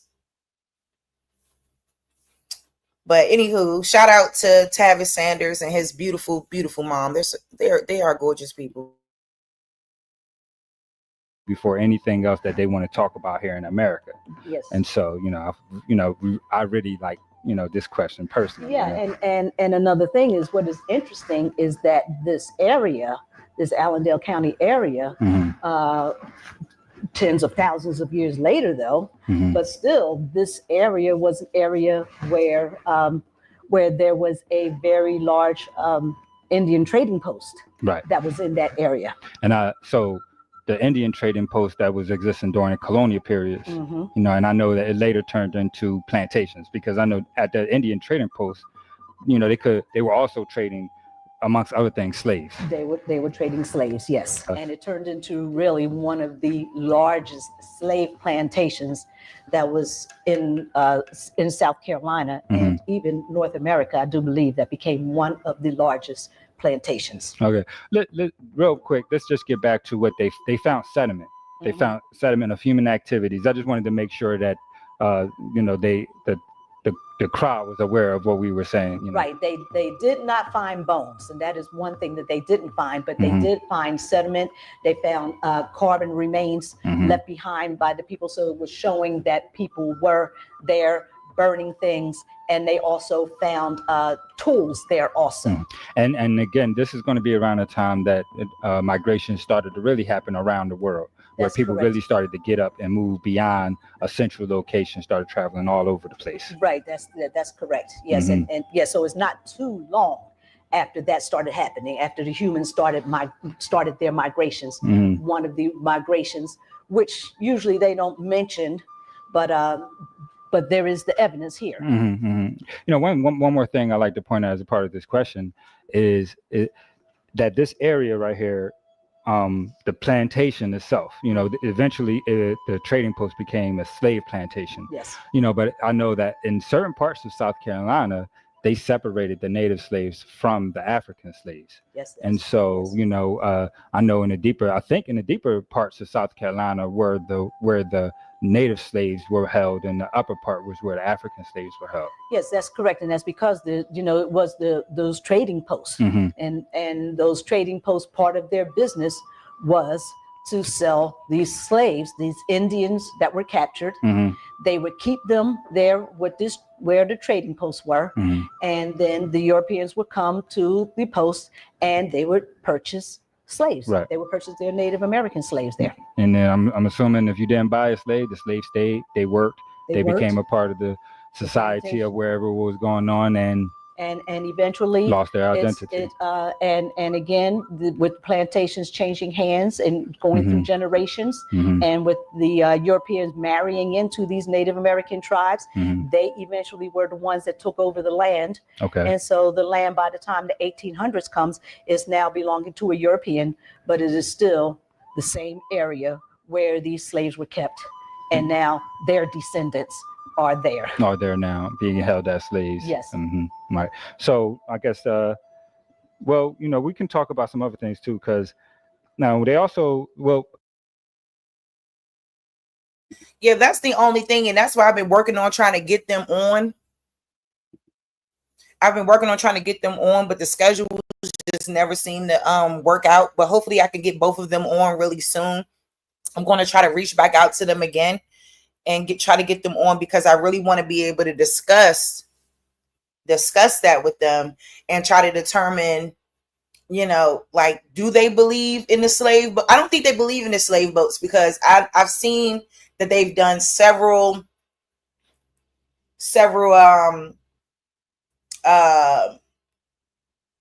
what was I'm trying to say, y'all? They've done videos on that as well. That is not true. They came to the port because it was a safe checkpoint. What else? Let me see. Anyway, for a second, before I get back into all of this that we got going on today, shout out to the tribe, man. Shout out to the family in the chat. Peace and love. Yep. Anybody that's trying to get in and comment in the chat, I got the 20-minute subscribers mode on. I'm not playing with y'all no more. If you ain't been subscribed to my channel, you gotta wait 20 minutes to comment in the chat. And then I'm gonna do what Big Dog Philly do, make that shit 3 months.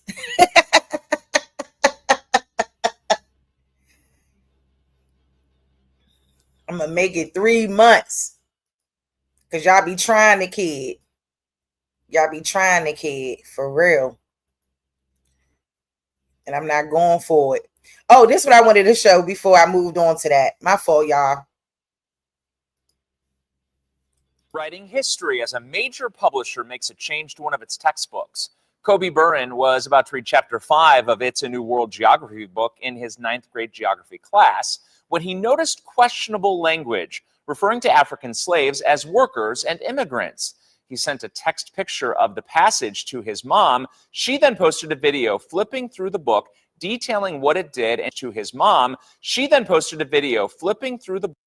It say the Atlantic slave trade between the 1500s and the 1800s brought millions of workers from Africa to the southern United States to work on agricultural plantations. They love to keep that slave narrative alive, bro. They love it. They love it. That's an interesting wording. Book detailing what it did and did not include. It has been shared all across the country, getting the attention of the publisher, McGraw-Hill. It had Africans and African Americans as the Atlantic slave trade as workers, implying pay. It had Africans. You ain't no well, he might, I don't know, he might be, but I don't know. Like, I ain't gonna get started on on that. He may or may not be, but and they still lying about this millions thing. So they still lying about some things. He come here willingly and were paid to do our job. But there is no mention of Africans working as slaves or being. McGraw-Hill says that it will change the questionable language on slavery in the book's next printing, but some are asking the company to recall the book immediately. But I saw that 7. Still fighting for that narrative. It's pretty sick. It's pretty sick. All right, hold on, y'all. Let me go ahead and just real quick. And I think what happens is when we have the narratives around the transatlantic slave trade and the idea of Africans coming here, you know, oftentimes that history is being intertwined when it shouldn't be, like when it's a completely different subgroup. And then not only that, I'll take it further to say that these Africans were not being called Africans. Who were these people? Because they didn't refer themselves as that. Because you got a bunch of people that they claiming came from all these different African nations being stuffed on the bottom of a boat. I know that motherfucking shit was all Tower of Babel in that motherfucker. The Tower of Babel. Period. Okay. So right here's a little excerpt from the Haliwa Saponi tribe, a little excerpt about them introducing legislation to federally recognize this tribe. This was back in 2023. And they were pretty much highlighting all the documentation that pretty much reclassified them, right? So it says Butterfield's documentation also notes that while local non-Indians recognize the Indian and tribal identity of the Haliwa Saponi, others insisted on classifying tribal citizens as colored rather than Indian due to segregation. During the era of school segregation, the tribe opened its own school, the Haliwa Indian School, operating within the tribe's own funds. Since 1957, the state of North Carolina has had continuous dealings with the recognized political leaders of the Haliwa Saponi. In 1957, the tribe opened up the Haliwa Indian School. It says between 1960 and 1963, students from the Haliwa Saponi tribe attended Bacon College for Indians in Muskogee, Oklahoma. So even this tribe, people were insisting on classifying them as colored. Who were the colored people? Because when we look at our birth certificates of our ancestors, census records of our ancestors being listed as colored on documentation, we got to make that clear and understood. Because it is clear.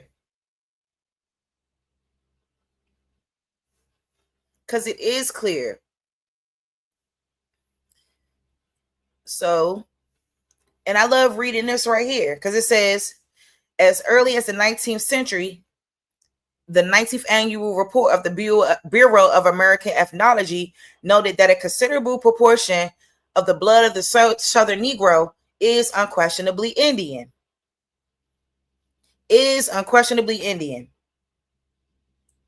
It also says Johnston also noted that many Indians were enslaved along the eastern seaboard. The end of the Indian slavery came with the final absorption of the blood of the Indian by the more numerous Negro slave. But the blood of the Indian did not become extinct in the slave states, for it continued to flow in the veins of the Negro.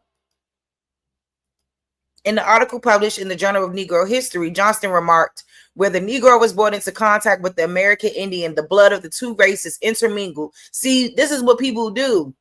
The Indian has not disappeared from the land, but is now part of the Negro population of the United States. No, the Negro and the Indian was reclassified to the Negro. Period. Because if they feel like we intermingle with these, quote, Native Americans, these Mongoloid looking people, a lot of us would have more of these Asiatic features, but that's not the case. We don't have these Asiatic features of these modern day Native Americans. So that can't be true. But what did happen was the reclassification.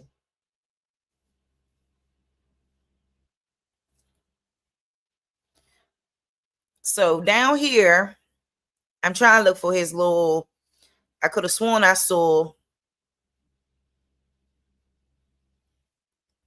Yeah, so he has a timeline here for advertisements for runaway slaves, different things like that. If them being described as the father was Indian, the mother was Negro, all of that is bullshit.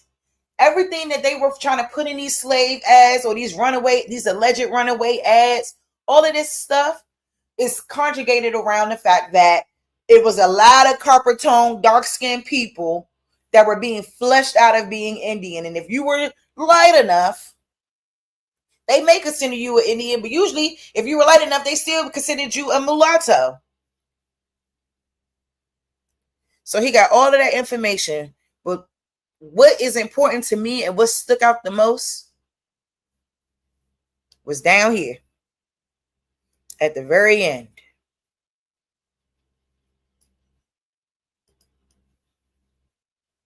So even if they're saying the blood was absorbed into our veins, right? We're the ones that like the Negro is still at this time not an African. You're being called a Negro. I mean, that's my opinion, because some people would say some of these Negroes was African. I just think that it's just how you interpret words and how they, as the historians, interpret words and interpret what things meant, and then what's being put out to the masses for us to be able to interpret whatever way we want to interpret it, without them really having respect for the fact that Indians were reclassified to Negroes, coloreds, mulattoes. Period. And I think saying, oh, it was absorbed into, that's the easier way to try to not put the truth out there about what it really is. And that's heartbreaking. But let me read this real quick. It would seem clear that the entire conception of the origin of non-African ancestry within the United States Afro-American population requires what? Rigorous re-examination. It would seem clear that the entire conception of the origin of the non-African ancestry within the United States Afro-American population requires rigorous re-examination. So what is he saying?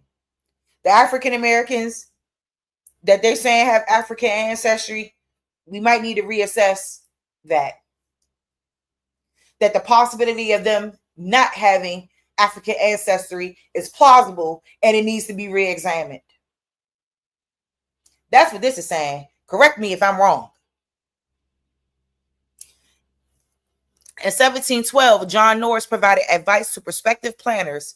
He told them to buy 15 Negro men and 18 Indian women, or if they were started out small, a good Negro man and a good Indian woman. The implications of such evidence must now at last be taken to heart. Finally, a new look needs to be taken at the many surviving Native American communities, primarily along the East Coast, who have been denied recognition because of being reclassified. Because of being classified in the past as mulattoes or people of color. Needless to state, the presence of African ancestry should be no bar to state and federal recognition as Indians. But in addition, the use of the terms analyzed herein provides no evidence in and of itself of specific African descent. That's a dagger. He said the terms analyzed herein. So being classified as a mulatto, as a Negro, as a person of color, none of that is evident to being African or having African descent.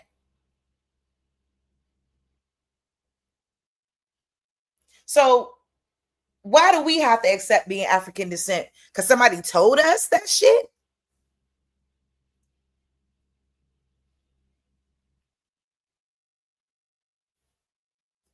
Come on now. These people gotta get it together.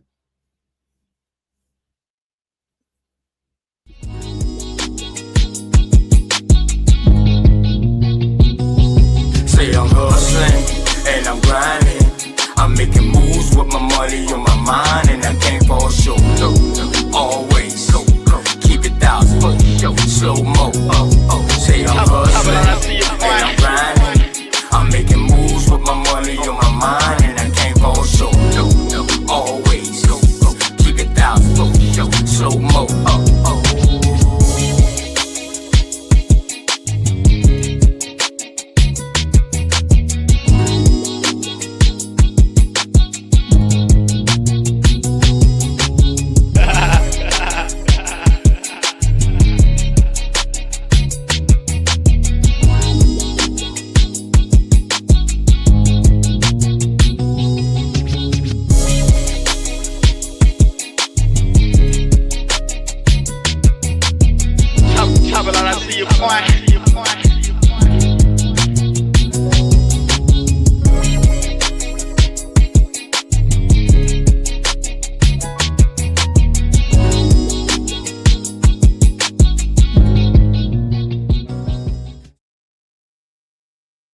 Man, I'm trying to tell you, we got a long way to go, family. We got a long way to go in deciphering this history and breaking it down. And breaking it down. We got to keep breaking it down. We got to keep breaking it down because that's the only way. Buildings. New York was already there for thousands of years. San Francisco was there for thousands of years. Los Angeles was there for thousands of years. They were built by the indigenous people who were black and Indians as well. The black people, they weren't brought over by slaves. They are the original owners of America. Black people, African Americans. They don't come from Africa. They were already here. And take over their buildings. New York was already there for thousands of years. San Francisco was there for thousands of years. Los Angeles was there for thousands of years. They were built by the indigenous people who were black and Indians as well. The black people, they weren't brought over by slaves. They are the original owners of America. Black people, African Americans. They don't come from Africa. They were already here. Come on now. Come on now. Come on now. We got to stop. We got to stop. We got to stop it. We got to stop it. We got to stop it now. Because I'm tired. I'm tired. And then I got to get up here, you know what I'm saying, and talk to our people about what happened and what's been going on since time immemorial. What took place. We got to keep arguing with these people about this. And not even arguing, just trying to get the truth out there. Because what happened to his people. Mm-hmm. And did he talk to you about your heritage? No. Yeah, I used to ask my mother, I said, why is my grandfather so quiet? He never had much to say. Mm-hmm. And it's coming pretty clear to me as why he was so quiet. Because at that time, they did not talk about being Indians because you could be jailed, correct? Exactly. Right. There was a lot of... Woo! People that was this man complexion, you could not talk about being Indians because of what? Being jailed. Being jailed, people. Come on now. There was a lot of reasons why it was whispers in our families about it, even until this very day. There's not one ancestor or one person in your family that would deny having indigenous roots, and our roots being truly indigenous. Not off a slave boat. Because when you do the history, when you really look into your family, when you look into the genealogical research, you discover the truth. And that truth may hurt some of you people who believe y'all was slave boat descendants. Because you got to prove that. And somebody tried to tell me that ADOS stood for African Descendants of Slavery. I say, no, it don't. I say ADOS stands for American Descendants of Slavery. That's what that stands for. Not African descendants. American descendants. That's a distinct difference.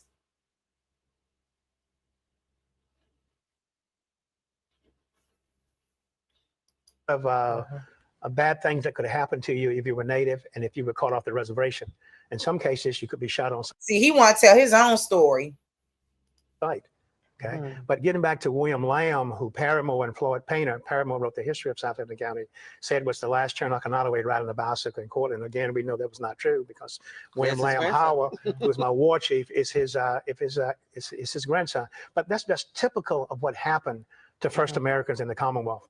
How things were done to actually change, not only to change one's race, but to change one's ethnicity, to take away their traditions, to take away their cultures, etc. And I'd like to go back to the 1808 Chernock and Nottoway Indian census to my fifth foster great-grandmother, who was Queen Edith Turner. Her name was really Wane Runes. You ain't no Native American. I mean, you ain't no Indigenous American, sir. Your fifth great foster grandmother. Boy, don't nobody want to hear that. But the whites call her Turner.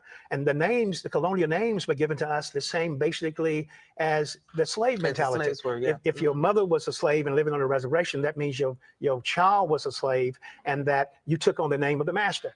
So what had happened with Native people, we didn't have colonial names. We had Native names. My fourth great-grandmother's name was Carol Hoot. That was her native name. But when they did the census, they pinned her as being Mary Polly Whitson, who married Pearson's Turner, and became Mary Turner and went over to Artistown in 1825, along with the Bozeman, the Browns, the Artists, the Boones, and the Whitsons, and just stayed there until the early 1990s. So if you look at the records, then you would think that there would be no Indians in Southampton County of Cherahaka Nottoway Indians, but we know that there are. So when did the shift change for people to start researching and accepting their Native heritage? Well, I give you an example of my family. My grandfather had 18 kids, okay? And he always shared with us our Native heritage. His wife was Ophelia Rogers. That was my father's mother. She was the grand... So I'm trying to understand, is he adopted or not? You didn't even know your fifth great foster grandmother. Daughter of Alex Rogers, that is listed on the 1808 Chernock and Nottoway Indian census, who was tried for murder in 1820 and found guilty of second-degree murder, did 12 years of hard labor, got out and went into Nansemond County, married, and went over to Hertford County. But at that time, Native people could not testify for each other. I have the whole court case. It was really self-defense. Now, Native people, my people, were classified as mulatto. Okay. Now that was a term that not necessarily mean half white, half black, or half Indian, half white, or half Indian, half black.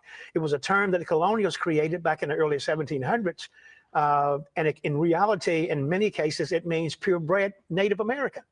And that term. You see how he tried to say his people? The whole time you sitting next to the grandson who was the chief of the tribe, but then you want to deny that lineage. Because of what? The way he looked? Are you being just as racist? And when he said, and it dawned on me too just now, y'all, when he said he see now why his grandfather was so quiet, because of people that he was sitting next to. Because of these people writing their own narrative and trying to erase the dark-skinned tribes, the dark-skinned affiliation, the dark-skinned people from this tribe in Virginia, Southampton County. And I need to find that other one too, because that other document by Forbes as well.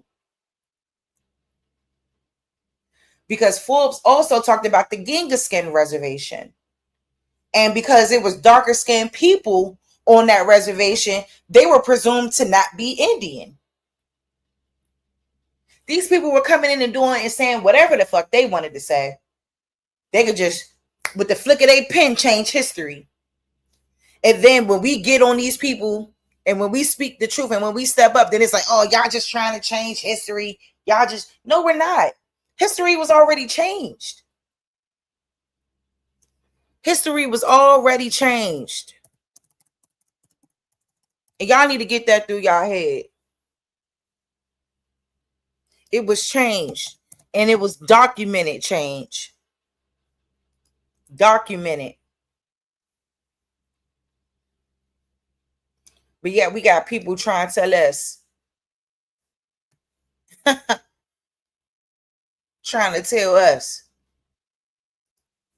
But we're going to keep telling y'all. We're going to keep telling y'all.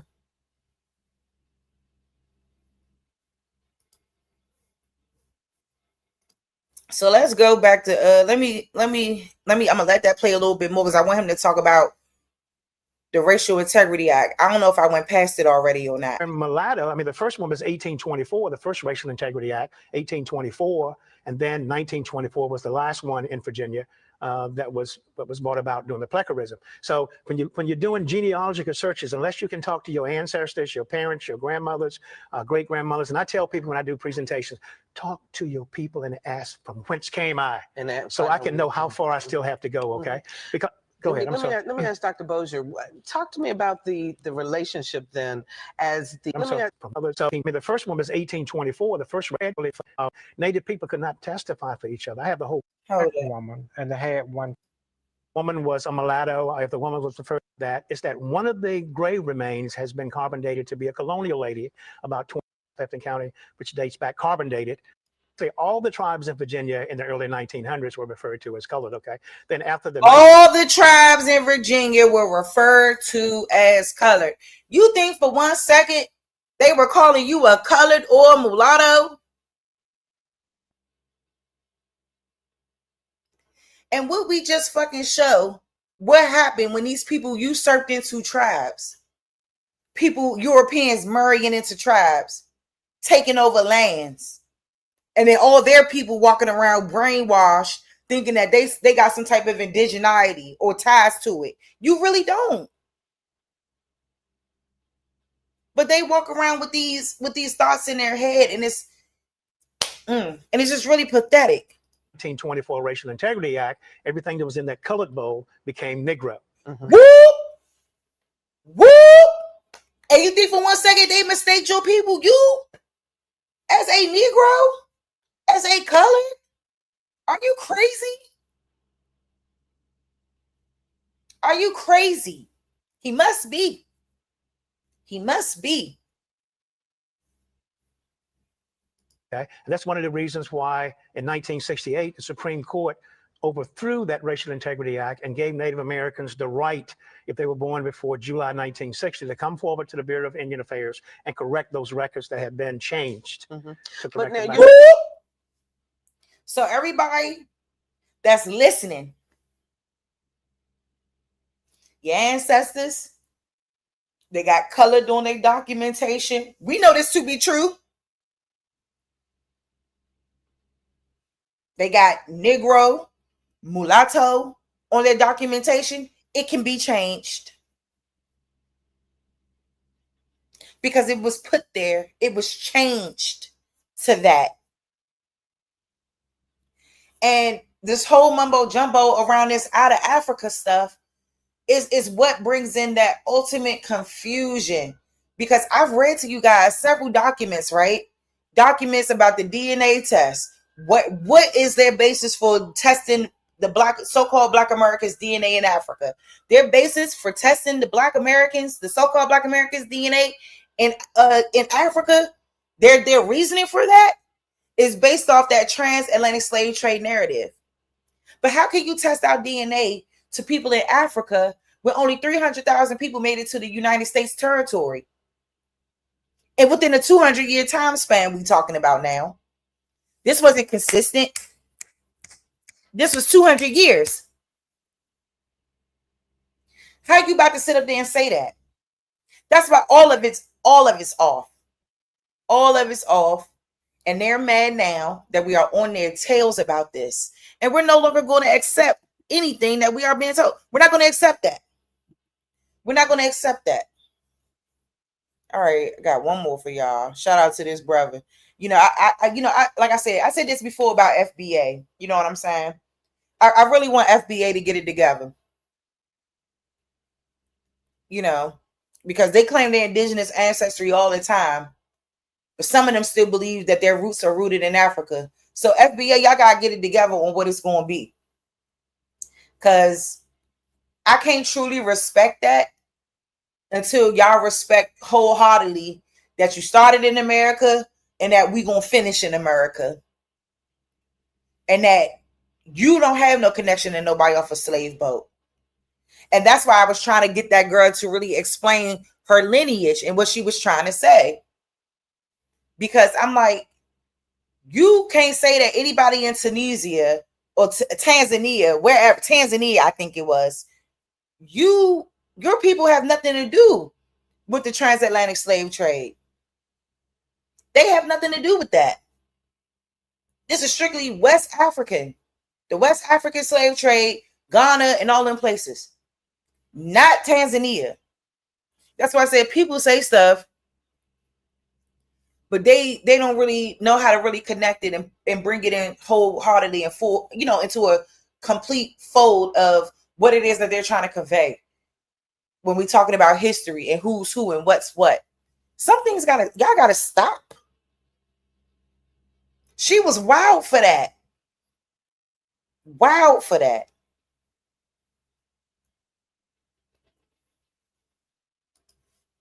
All right, let's get into this though. But he cooked their ass. He cooked Dr. Umar. Sometimes good information, sometimes great information, but he also says things that are sensationalized and off the wall, and to me are very dangerous to push out there, especially to young foundational Black American babies and people in general. So today we're going to be breaking down what he calls the pretendian, and we're going to be diving into it non-emotionally and educationally so we can teach the family how to debunk these types of talking points. With that being said, like the video, subscribe to the channel, and let's get it. Changing nothing. I don't want to talk about it. That's how I give you another one. The pretendians, right? Y'all familiar with the pretendians? Africans who want to be Indian. Yeah, the ones that claim that they got Native American. No, they do have it. I got Cherokee in me. Let's break this down. And this is he's pathetic, one of the issues I have with Dr. Umar. Like I said before, Dr. Umar says some great things. Dr. Umar is hilarious. They do have it. Which one is it? Come on, Dr. Umar. Come on, Mo. And they already putting you on blast with your salacious ways. Where is the school? You want to debate with us about who we are, and you ain't got no school yet. Stop the madness. Stop it. Don't contradict yourself in the same sentence. We think we got it. No, we do. Because it is who we are. We are that. We are that, baby. That's what I said. People just talk in circles. They just talk in circles. Sometimes, and then other times he talks too much. You know, with a person like Umar, if you let them talk long enough, they'll start debunking themselves. Okay, they'll start contradicting themselves. Okay, so he starts off calling us pretendians. And understand, when he says Africans who think they're Indian, he's speaking about foundational Black Americans. Okay, he calls and refers to anybody who looks like us in America as African. Okay, so I don't want you to get distracted by that. But when foundational Black Americans point out their indigenous heritage, people like Dr. Umar and other Pan-Africanists will call them pretendians, okay? But 5 seconds after calling us pretendians, will acknowledge that we do have indigenous heritage. We do have what he calls Indian in us. And then even goes as far as to say, I got Cherokee in me, okay? He goes as far as to point out the indigenous heritage that he actually has. Okay, because see, I want y'all to understand with many of these Pan-Africanists, many of these Black immigrants and tethers alike, it's not about the truth, it's about controlling the narrative. It's not about the truth, it's about controlling the narrative. See, they need Pan-Africanism to be pushed on us. They view pointing out our indigenous lineage as a threat to Pan-Africanism. Yes, he is absolutely correct. because we are now tapping into this. Like a couple of people, you know, they lit a fucking fuse and that shit been set ablaze everywhere. And now we tapping into it, and now we beginning to understand, and we are beginning to recognize and learn and love the truth about who we are, all things that are us. Because Pan-Africanism, it's money involved in that. There's a mental disability involved in that, right? When we are suppressed and being told that we're inferior and that we're these African slaves, we got our ass beat, we was getting beat. Oh my God, my ancestors endured this, endured that. When we can't even fathom that we are so much more, people, that we are bigger than the agenda that's being pushed out on us. They couldn't have us growing up knowing that we were the true indigenous to the land. They couldn't have us knowing that. This is something that they've done for cycles and cycles and cycles to erase what was. But see, now we're coming back into what it is. And it ain't nothing nobody can do about it. See, I think the game got shut down too when Uncle Sarnetta came out about his Shinnecock roots. Y'all can't say nothing to us no more. And that's the king of all things Pan-African. Y'all can't say shit to us over here no more about what we say, about us being indigenous to the land, about the reclassification efforts that took place. Because if people actually really looked into they documents, pay your little $25 for Ancestry, do what you got to do. Take your ass to the libraries of the states that your family is from. Do what you got to do to dig into it and get the truth. Oh, I'll pull that up. I'll pull that up. Give me a second. Let me let this brother Chase cook real quick. And a threat to the money they make off. Hi, Nanya. I haven't seen you in a minute, girl. Hi, Nanya. How there, Saint? Let me start speaking real quick. OTK, Juice, Enox, the family, man. The tribe is in the building. Shout out to the 55 people watching. Y'all in the building, and I appreciate it, and I love it. Keith Lamont. Who else? Man, Akamak. Man, Akamak, you got a lot of knowledge. You need to come up and do a build, Akamak. I know you stay in the chat, but you got knowledge, brother. My sister Copper Goddess. Man, shout out to the whole family. I'm sorry, man. And just put some sunflowers in the chat so I can know who I didn't get the chance to shout out. If I didn't get a chance to shout you out, I'd love to shout you out. Just thank you guys for all the love and support. Like the video, subscribe to the channel. From now on, I'm going to always have a block on the chat. If you ain't subscribed, you can't chat. And that's how I'm going moving forward. We on the road to 1,000, and we going to get there. And we going to keep spitting this truth.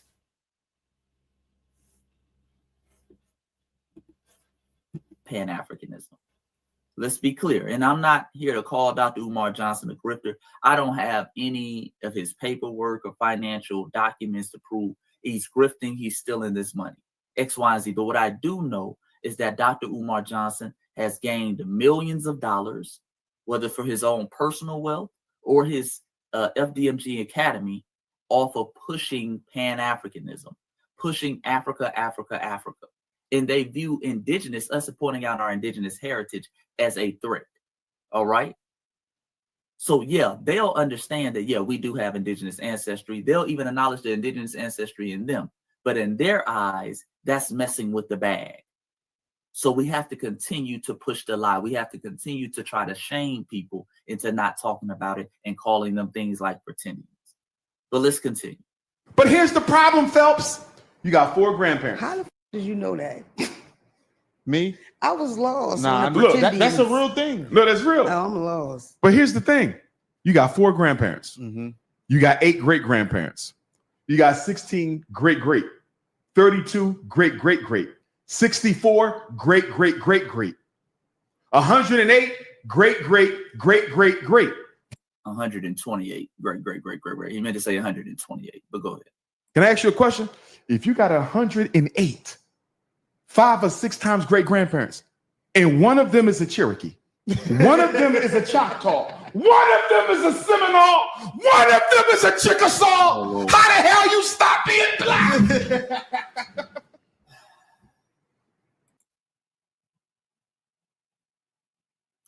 I'm saying you gotta breathe. First of all, let's break this down.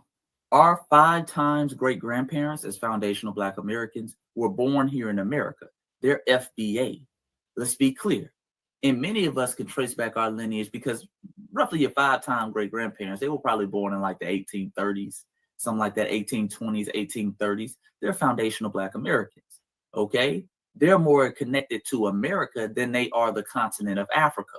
Many of them had never even been to Africa because remember, the importation of enslaved Africans stopped coming to the United States in the 1800s. Okay. They put bans on the slave trade. Now we understand that people were still sneaking in. They were still sneaking and doing trade routes, but it was very minimal.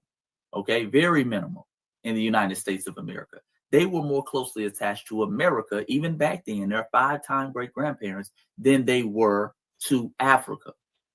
Also, and that's what he missed with that math all wrong. Umar. Math about wrong as hell.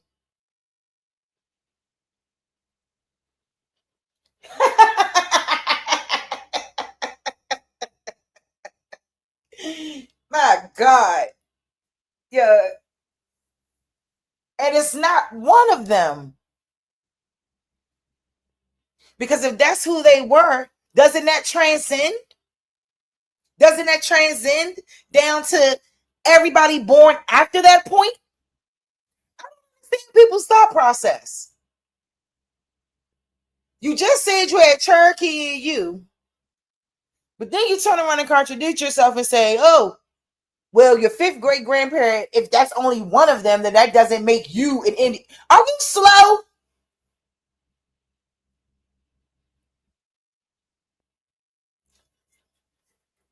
I can't make this up. Because Umar is slow. You can have 100 degrees and still not be as intelligent at all. I think he was better off sticking to mental health talk. I've documented on this page several scholars, and I'll document one now by the name of Jack D. Forbes, who talks about the intermixing on a massive level between Africans and the native indigenous population. For example, let's point out Jack D. Forbes. He wrote this book, and I want everybody to go get this book. It is called Africans and Native Americans. This is the 2nd edition. The Language of Race and the Evolution of Black People. Let me hold that up to the screen. And you can get this for free online, PDF version for free. Always suggest that the family, you get hard copies though. Because see, they can remove these websites, they can take these books offline, but they can't remove this physically from your possession. Okay.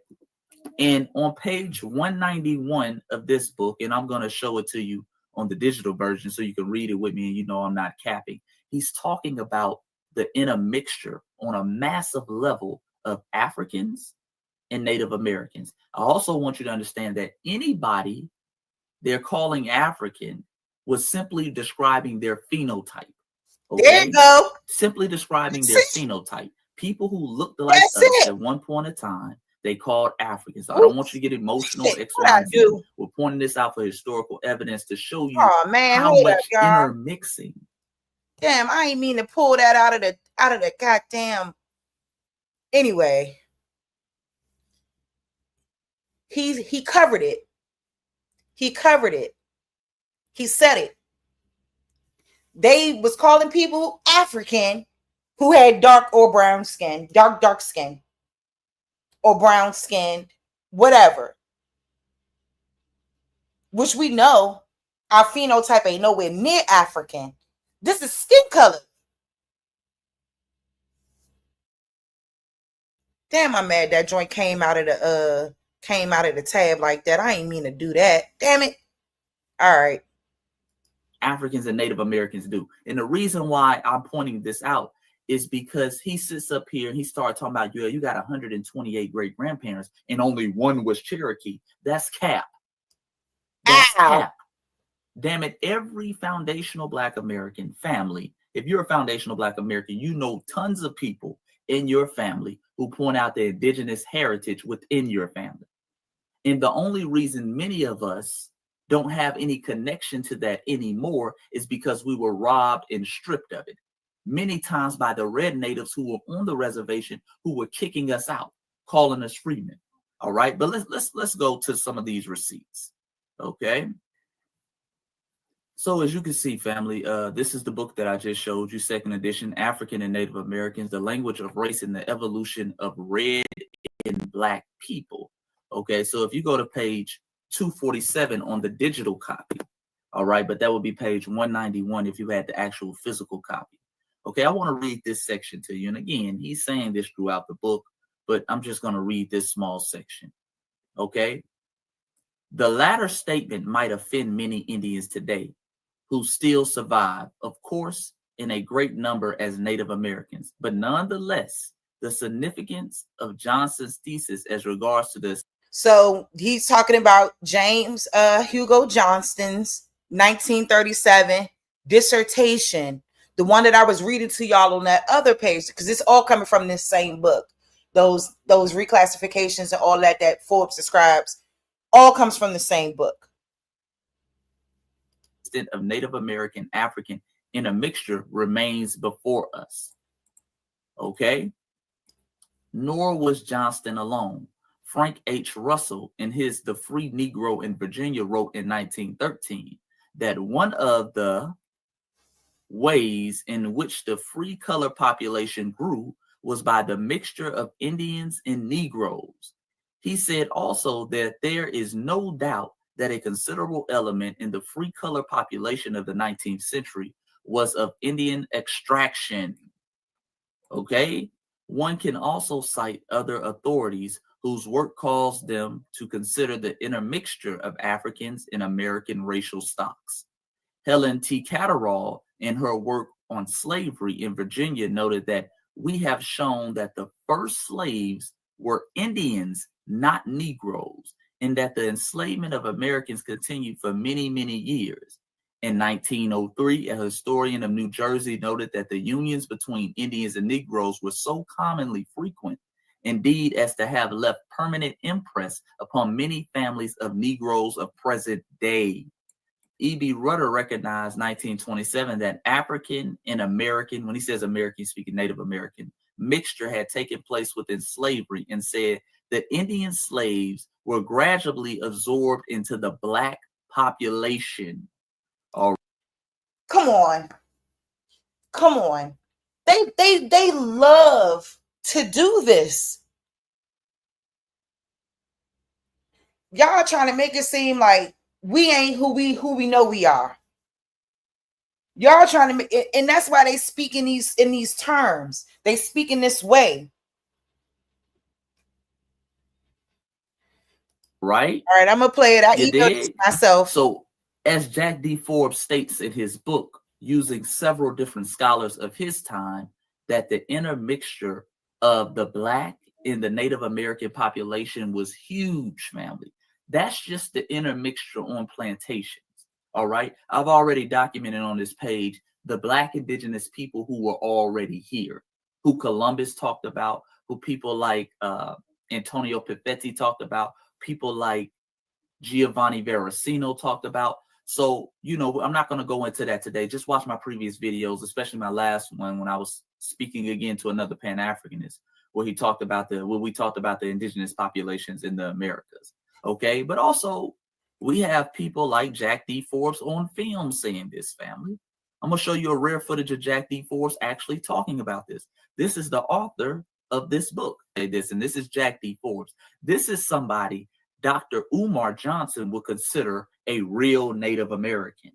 Okay, because if you claim to be indigenous, then Dr. Umar thinks that you're claiming not to be Black. But let's let him continue. Jack D. Forbes. Here we go. The significance of this being what? What is the lesson? What is this telling us? Well, There are several things that are significant about it. Of course, one of them is the way that colonialism tries to develop all kinds of elaborate classification terms for different kinds of people. But that's another subject. The most significant thing here is to reveal the much greater amounts of Native American ancestry that are present within the African American population than most people realize, because they might have been misled by the use of terms like mulatto and also people of color. There it is, family. There it is, okay?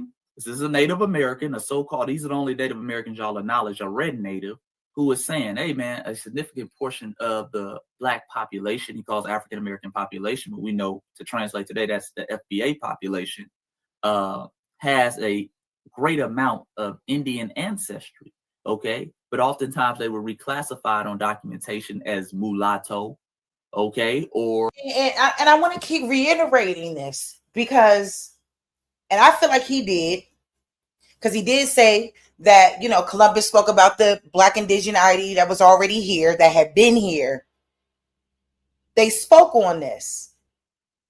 But the problem is with historical documentation or the lies that history like to tell, they like to make it seem like because our complexion is of a certain hue that we aren't the original people, and somehow this Mongoloid on the screen is, or Mexican, because he looked more like a Mexican. To me, I always say this about like the Native Americans. I always say they like Spaniards and Mexican and Asian mix. That's what they are.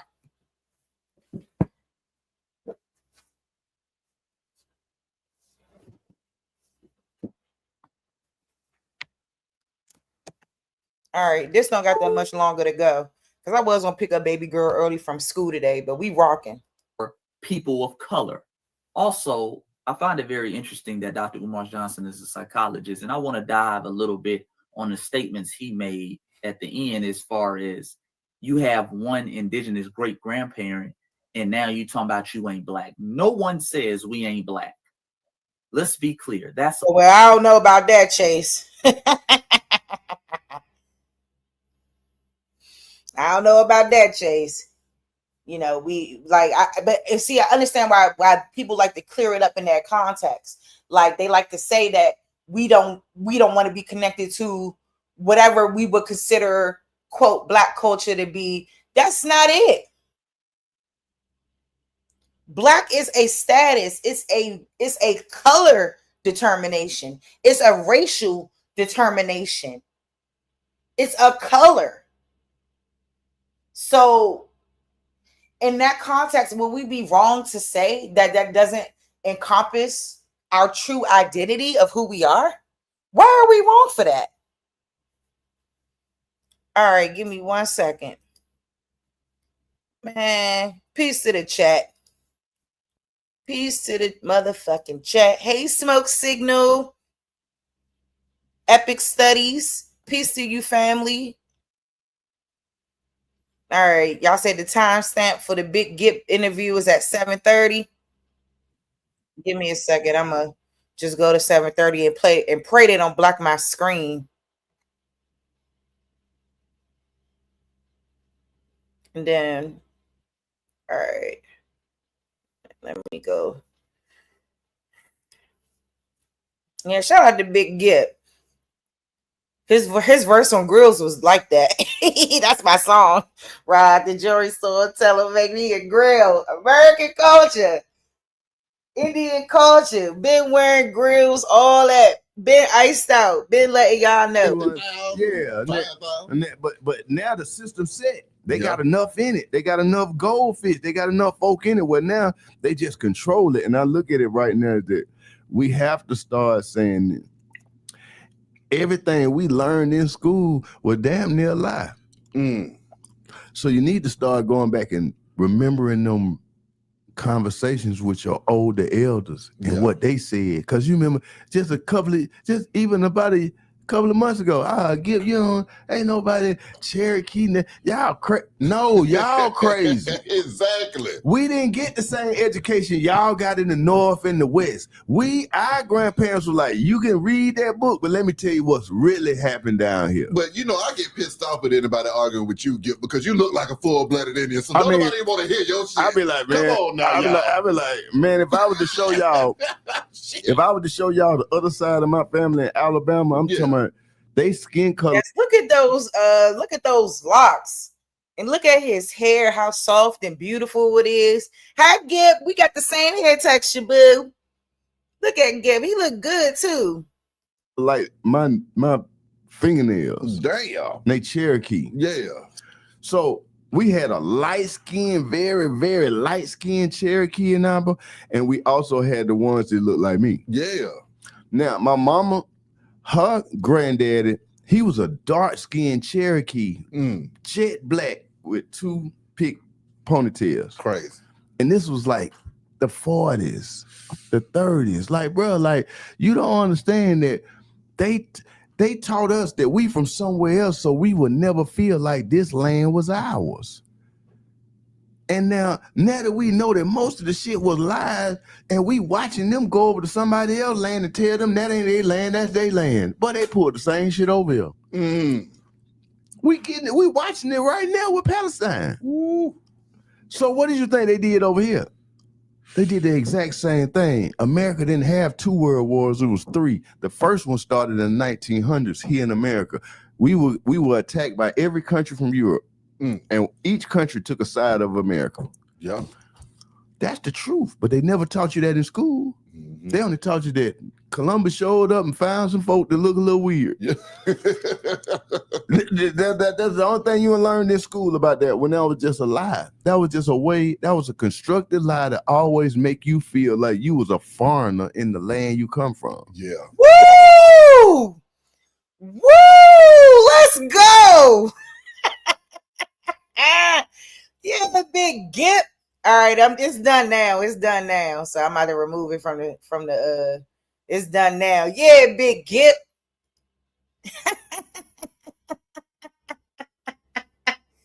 Yeah. Woo! That was powerful. That was powerful right there. And yeah, I think you right, Bad Saint. A lot of us, we do know our history. See, and I think that's where the misconception gets in. I think a lot of us know on like that they would consider the North or whatever. But the North, a lot of people in the North is confused about history. But he ate that up. Shout out to Big Gip, man, and them peoples over there, man. Letting them know what time it is. So, all right. Let me go back to my man real quick so he can finish up. Because there is something I want to highlight. But if y'all enjoying the stream, man, go ahead and put some sunflowers in the chat. Throw them arrows in there for Big Gip. Shout out to Akamak bringing that to my attention. And throwing that up there. Because they want to throw away our grandmothers. They want to throw away our grandmothers. Tell us our grandmothers is liars. They want to throw away our people. Boy, this is sick. Did I already? Let me see. I'm trying to see if I had went too far or not. All right, let's just keep it moving to some other receipts he showed. Boy, they want to say our grandmothers be lying.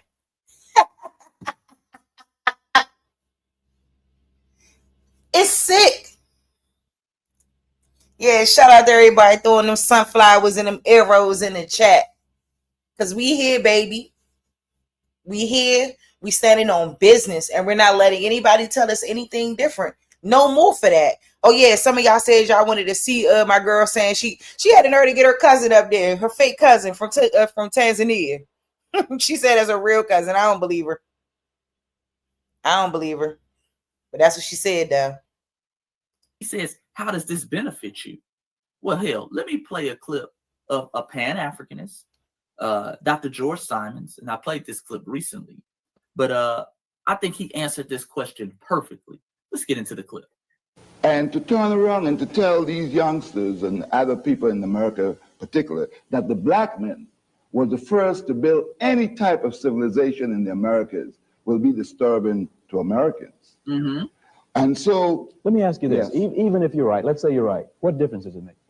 What difference does it make? People have been asking that question a long time. What difference does it make? Umar is asking the same question. Why does it matter? Let's listen to what your ancestors, a Pan-African, Dr. George Simon, known Pan-African, he's from the Caribbean. He's non-FBA. Okay, so he's not a quote-unquote, because we're the only self-hating Africans. He's not a quote-unquote self-hating African. So let's see what he got to say. Makes a lot of difference. What kind of difference? It takes the inferiority complex out of the black man who felt that his only beginning and relationship here in this part of the world is that of slavery. Then it puts him in the driver's seat. Boom, there it is, family. See, they've been trying to condition us that our only connection to this land is that of slaves. You were brought here, you were brought from the wilderness of Africa, and you were placed in North America as a slave. Okay? And that's your only connection. You even have people, white folks, who try to say that we need to be grateful that we're even here, when the reality is much different. When the reality is that we are foundational to this land. Not only did we build this country, that is the United States of America, but we were here long before the United States even existed. We have a certain ancestral connection to this land, which is why we can do things on this land. We can build certain things on this land that other groups could not, family. Okay? Which is the reason why in our cultural dishes, like things like cornbread and soul food, you see that indigenous heritage. Where you see brothers coming out the Mississippi Delta like Charlie Patton, who is also indigenous, and he gave us that Mississippi Delta blues that became the foundation of our musical culture. You dig? Where you see foundational Black Americans like Tupac, who named himself after an indigenous man. All right? We've always had that connection. That connection has always been there. That connection has always been part of our identity and help us develop the beautiful culture that we have today. You dig? And this is another reason why foundational Black Americans ain't going nowhere. And this is one of the reasons why people like Umar don't really want us to connect ourselves to this land. Because if you connect yourself to this land, you realize that, okay, this is my land. I have to build something on this land. I have to be in my rightful place on this land, which is on top. Another reason. Period. And they don't want us to be on top. This is what I said earlier in the show. And this is what I explained to that girl on the panel. That the moment that we realize who we are, the moment I realized who I was, the game changed forever. Forever. I'll never go back to that, ever. And then somebody kept trying to make this, oh, y'all must have got this from white people. What white person is telling us that we indigenous to the land? What white person is telling us that? So that's what I say. People accept what they want to accept. Now is we got it from white people. We must have got it from white folks. You can't win. It don't matter how much knowledge or how much facts or receipts you spit. It don't matter. And then when we're trying to get people to understand the significance of when the slave trade ended in 1808, when it ended, and we're talking about it ended, allegedly, it ended 200 years after the first documented Africans supposedly came to this land. But it wasn't always recorded as them being 20 and odd Africans. It was recorded as them being 20 and odd Negroes. So now in my mind, I could say, well, these people, these 20 and odd, could have came from the Caribbean. They could have came from South America. So them changing it to Africans is them changing history in our face to fit the false narrative of the transatlantic slave trade. I stand on business about that transatlantic slave trade being cap. It's capital cap.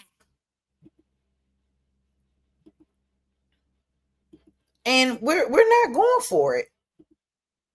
We're not going for it. It is sad to me that we got to fight our own people about the shit.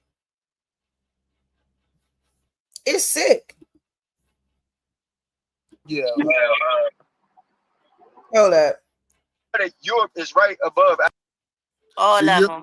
That's I a remember lie. you. Oh, But they not from there. but Came about in 1988. We got. I I said I that's respect looking them up. for looking it No. up.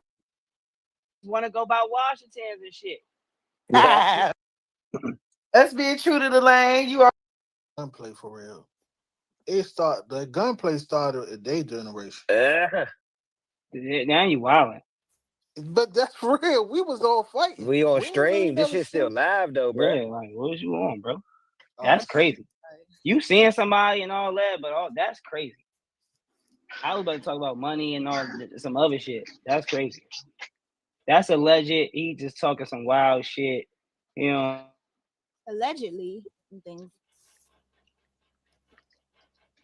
I forgot we was on.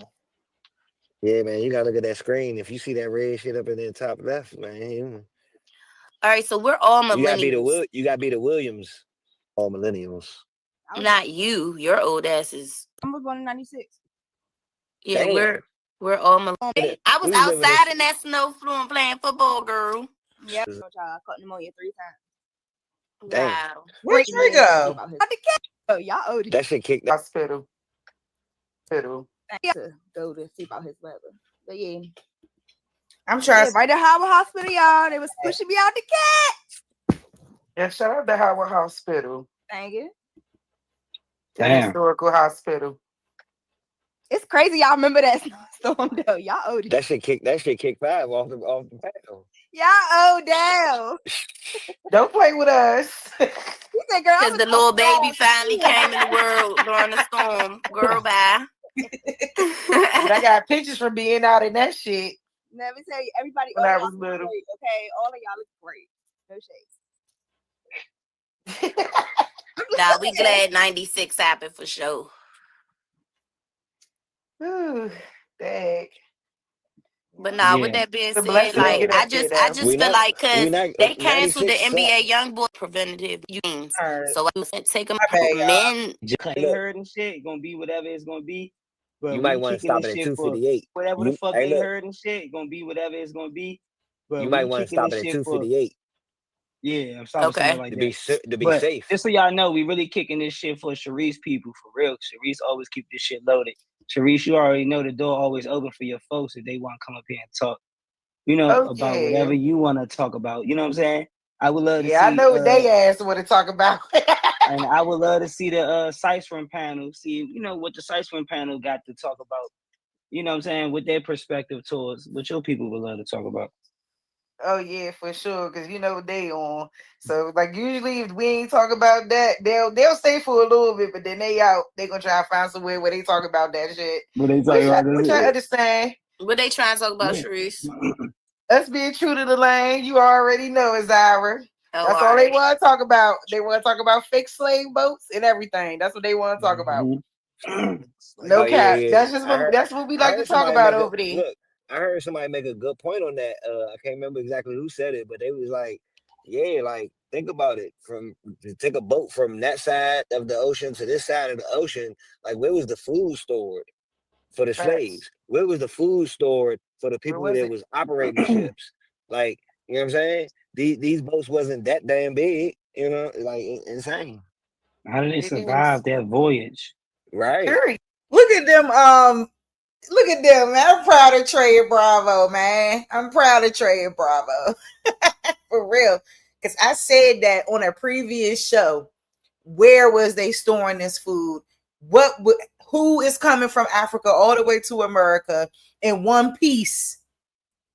Boat still intact, everything. Don't make no sense to me. Like, yeah, that shit is crazy. Niggas, Insane. regular niggas today can't survive that voyage. Right.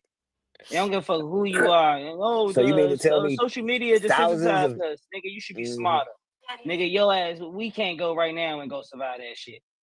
right? So you Nope. think thousands of Fuck out chained here. Niggas people can at the barely bottom sail of a from boat? Florida to Yeah, Virginia and it not be dangerous. that shit Right. out, B. So yeah. You on open waters where you never know when the motherfucking when the wave gonna hit you hard, when the tide And gonna change. And I would never be hip to this shit, man. If it I wasn't think for my that's ignorant. punking. I think What's it's Yeah. ignorant. What's ignorant? Cause you gotta think like if you never travel, you gonna always have like a certain like closed mind to the capacity of travel. So it's like And then they always want to say if you never traveled. Shut up. Like we don't have to have traveled anywhere to know the currents and tides of the ocean. In the Atlantic at that. We ain't got travel where by boat. you only can really speak from an oblivious point where it's like we don't know. We're speculating. How you get to Africa, my nigga? I flew, nigga. All right, you ain't get on no. You wasn't none of no boat. B. Fucking boat. So cut that shit out, B. You gotta cut that shit out, B. Don't try to come If I had to take a boat and I would have got on a boat, but that's not Ain't the no way boat to travel. making it Hold today. on, if my Ain't no aunt had boat a dick, making she, it. if my aunt had But a you dick, did they not. call her my uncle. So y'all saying no boats made it from here to Africa? But that's not what we crazy. saying. Where? We never said that. We never said that. I want to see it. Say that happen all the time, bro. They Chicago says that shit about the Africa all the time, bro. What he say? True. Thank you, Marcus. Thank you, Marcus. Oh, Hold up, wait, I wait, can't wait. hear. It's How where many- it's where how many- it's what how many type of boat? Cargo It's shit. no, That it ain't. shit It's a about the schooner. Africa all the Go time. look it How up. many It's humans a are on a schooner. cargo boat? So slaves weren't considered cargo? What are you How It's many saying? a humans? schooner. How many What they got humans to are do on what a they cargo considered? Y'all keep talking about them being considered cargo and all that. None of that got nothing Right. to do with survival. How many Nothing. humans are on a cargo ship? Bruh. That's like saying that It's a sex, couple. human, Hey guys. that No, sex no. trafficking They got a No, crew. isn't no. real. Hold on Like, one second. what? One There's second. a crew. One second, You Marcus. didn't hear? That's like saying sex trafficking is not real.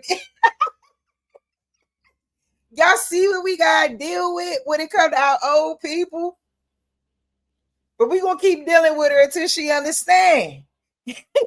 At least I am, because I love Azara. She cool. She cool on the back end. Because we stayed on that line for a brick. Like, she cool. But she gotta understand. This is crazy, y'all. I love the bullshit, but I love niggas like y'all. Brother, man. In context of the conversation, the infrastructure of boats that are carrying the cargo nowadays that can make that voyage is totally different than the infrastructures of boats that we talking about. For two, Right. have you ever What are y'all seen? talking about? Are y'all talking about slave ships, bro? Hear me out. No, hear me out. Now I'm talking about what you're talking about. They got movies. You know, they got movies and documentaries about what you're talking about, right? Have you ever seen the voyage of the cargo ships? Yes. Yeah, regular niggas ain't surviving that. That's a real deal job, nigga. That shit ain't just floating over the water. That shit for real. Niggas died doing that. How many thousands So of what are we people on joking these about cargo right now? ships? Why you talking about something? But Yeah, people they got do die. cargo ships going to Africa. Yeah, and niggas is I'm dying saying today. though, people did. What are you talking about? Bro, people did die on. People did die trying to get Right. slaves. Did That's die. what I'm saying. Because Y'all they act told like y'all people that. didn't die. Because They they really told died y'all trying that. to come to America. How many slaves came to America from Africa direct to the We United don't States? know, Sharif. Yeah, no, we do know. Nobody How knows many? that. Y'all don't know. Zero. You'll be firing Y'all from the don't hip. know. You'll be firing from the hip. You'll be firing from the hip to say exact number. Nah, y'all don't know. Because from what Okay, they're well, you know saying, what I'm saying? Drop the from number what then, since they're you know. saying, in a 200-year Goose span, egg. only 300,000 people came direct from Africa to America. So And you you mean to don't tell believe me? that. So you mean to tell? You go look it up. Go look it up. Go look it up right The now. number, but you You can can't go go look it off up the right numbers now. though. All right, cool. What And you That's ain't the about to hip. tell numbers me. can you That go one off? though. You ain't about to tell me it wasn't people already here. Everybody didn't go through that. And most of y'all, if y'all look Majority into did, y'all family nigga. for real, most of y'all would probably find out that y'all family members was born free on this land. You talking about That's why you niggas want to go by Washingtons and shit. You talking about Indians? You indoctrinated by this shit. To think So that you're shit cool. saying, It's black indigenous so people. did it happen or Whether did you it want to happen? call it That's what I want Indian, to know. indigenous, Aboriginal, It ain't Do you whatever you believe want the to call it. transatlantic slave It was trade people like happened us or here. it didn't happen? Azara, It was it people didn't like us happen here. it didn't happen to the massive fact that is mentally enslaving all of us that is here currently in our generation. Correct. Thinking we all were slaves, we all came over here in slave ships. It didn't happen to that No, mass nobody's saying multitude. that, and I think that's That what you is what agree you on. saying. That is what y'all saying, She bro. is saying that. She's so difficult. She is so difficult, man. Like, I'm telling you, her mind in terms of loving Africa, because she been there, all that stuff, it's like she's warped. Now, I just showed y'all a video of a woman from the DMV getting kidnapped on vacation. Them people ain't our people. Sorry. And even if you feel like your people came off the slave boat, Slim, you know, for the sake of you wanting to believe that, you today is not from Africa. No matter how you want to slice, dice, flip it, your mother ain't African, your daddy ain't African. That's the reality of it. We not them peoples. We not them continental Africans. And they show you that you're not them. Every day. No, we're not saying that. I'm not saying that y'all peoples was strong enough to make it and my peoples was. I'm not saying that. What? I'm not saying My that. people was never on no fucking boat from Africa. That's fine. That's what I'm fine. saying. And if Y'all our was peoples so was crazy. and they made it, we made it. What? Bro, what African ancestor do you have for real though, Azara? Hey, bro, so hold You on, so ain't got hold no on, hold on. African So, hey, ancestors, look, bro. hold on. So what y'all saying? I got a question though. You had to Y'all be saying there to know we're the truth. native? Y'all saying like You had black to people be are there to native know to the this truth. land? Black what people y'all are saying? indigenous to America, just like you could be indigenous. Black people are indigenous in Australia or indigenous in Thailand, China, Listen, anywhere. I'm gonna We let you know indigenous something, to bro. this whole Listen, hold on. planet. Listen. It's no natural resources in North America. You can't be Is you serious? It's no Oh, natural man. resource. It's Ain't no no natural resources here. resources. It's no natural resources here for Why people to be indigenous to this land. This land was built. Where do 600? Go ahead, Them Trey. My bad. little bit ass oil, bro. Them little bit ass oil refiners, bro. It's not that land, bro. This land was built, bro. So this entire land would include North and South America. Do you know that 600 of the 640 crops comes from the American landmass? Do you understand that? That's That's a natural resource, bro. Those are crops. Sugarcane, all of that. That's indigenous to this side of the hemisphere. See what we gotta deal with? I'm talking about. See what we gotta deal with? This is the type of breakdown that we gotta. Yeah, this was crazy. We was going at it for hours. They dead serious. They dead serious. They are dead serious about this. And he said it was no natural resources here. Do you hear? Yo, like I love us, but man, we got a long way to go. Sarah Rector had all that oil under the land that was considered no good land, that was considered discarded, no good. They wanted to give to her, Miss Muskogee Creek, Sarah Rector. Whole time it has abundant, plentiful oil underneath it. What resource rocked the world?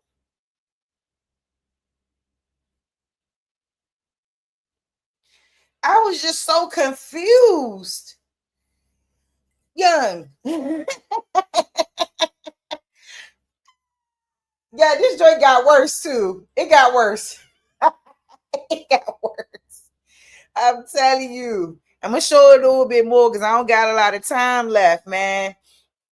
But this is like we have to continue to break it down. Man, Wild Savage, shout out to man. Shout out to Wild Savage, man. They couldn't handle it. They couldn't handle it.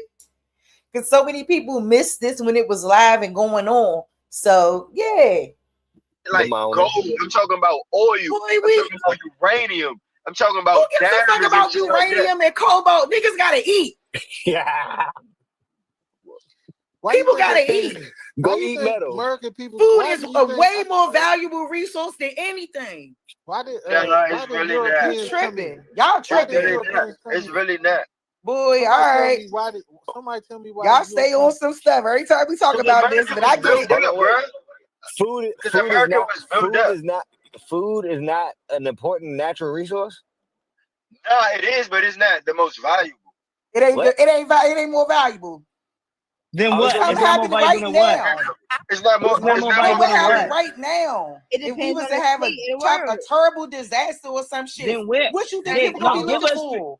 Brother, How many give us days can 3 you go things that's without more eating? valuable. Relax, guys. Oh, Brother, go ahead. give us 3 things that's more Every valuable. time Trey be like, relax, guys. He be like, guys. I'm gonna bring Trey on by himself.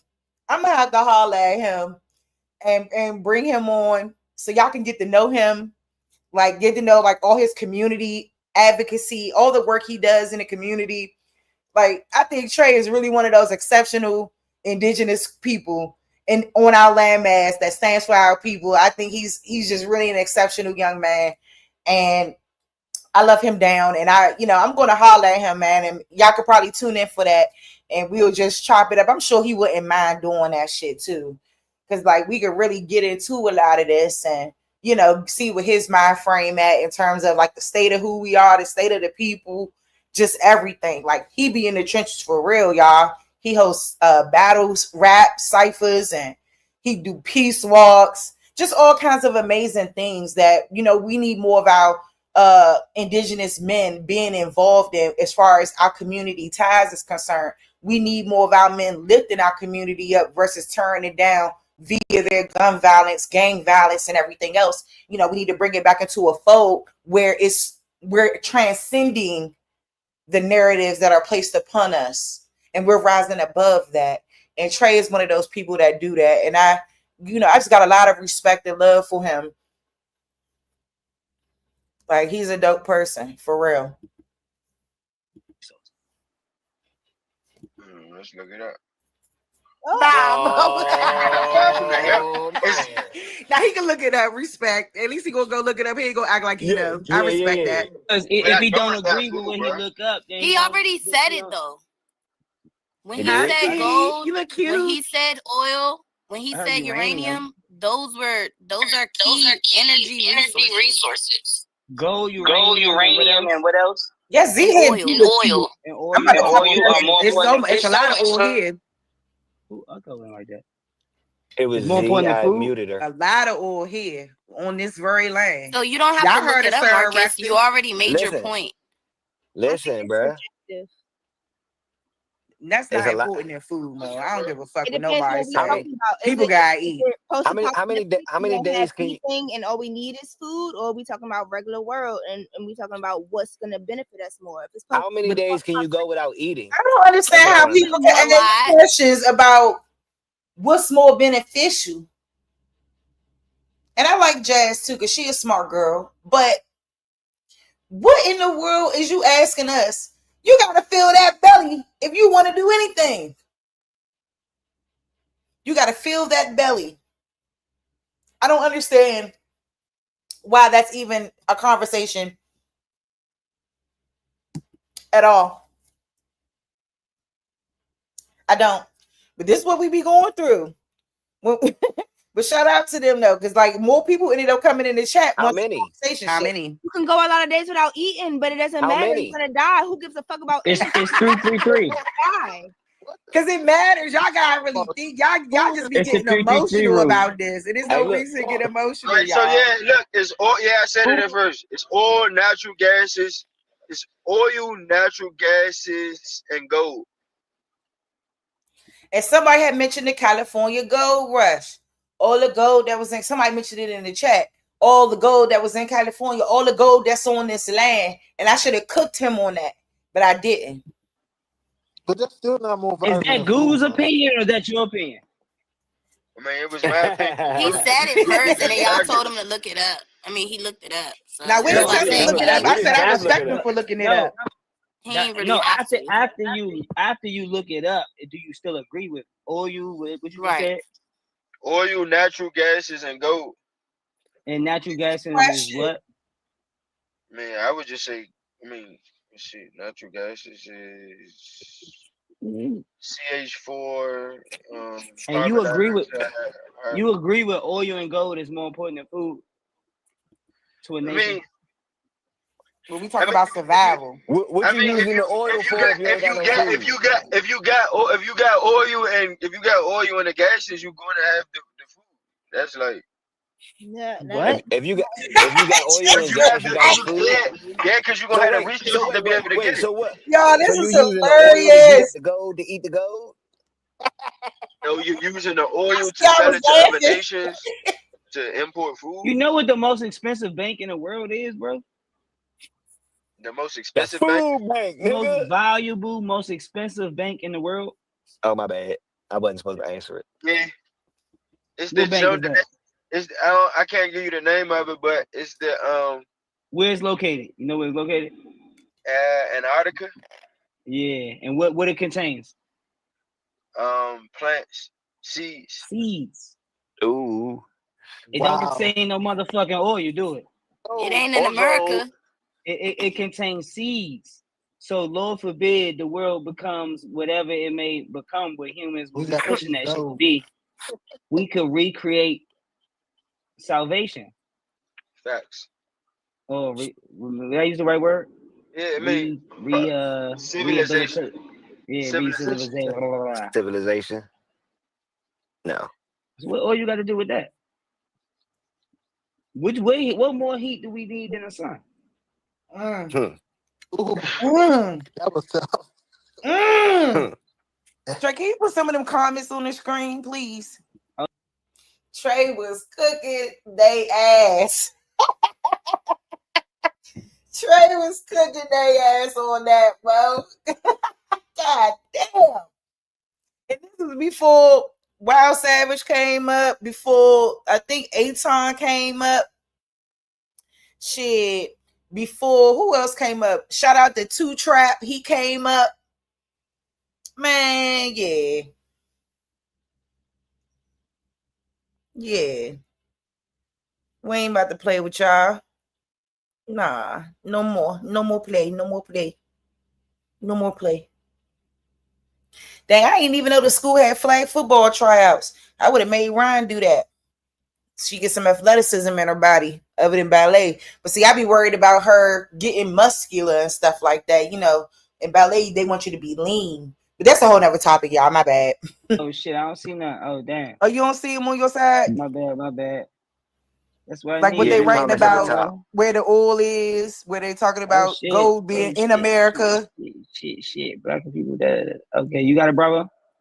I put one up there. We have more oil over here. Jade and emerald crystal so on. That's Jade Clement Powhatan 4th. That's a lot to read. Bloodline. I know whatever he rapping his natural bloodline and his family and his For sure. lineage. That's what it Not looked the like in his name. Washingtons. Not the Washingtons. At the Washingtons. Yeah, somebody wrote there's tons of oil in Alaska, Texas, and Louisiana. Hold up. Oh, my bad. Let me go ahead and put that up there. Boom. Before taking it from Africa, or no, it was natural resources here. man, As everything don't come from Africa, baby. No, I didn't say everything came She from just Africa. said, how she gonna say everything don't come from Africa? She not saying that, but then turn around and say that all the gold here was stolen from Africa. Is she cool? I love her, but she was not cool in this damn conversation at all. We have to realize is the source of where it was. So you're saying that you think the source of everything come from Africa? That's no, what it sounds like to me. I'm not I'm not only saying that. What It I'm was stating, this is a whole nother part of the hemisphere. You think that that's the only place where shit is at? No.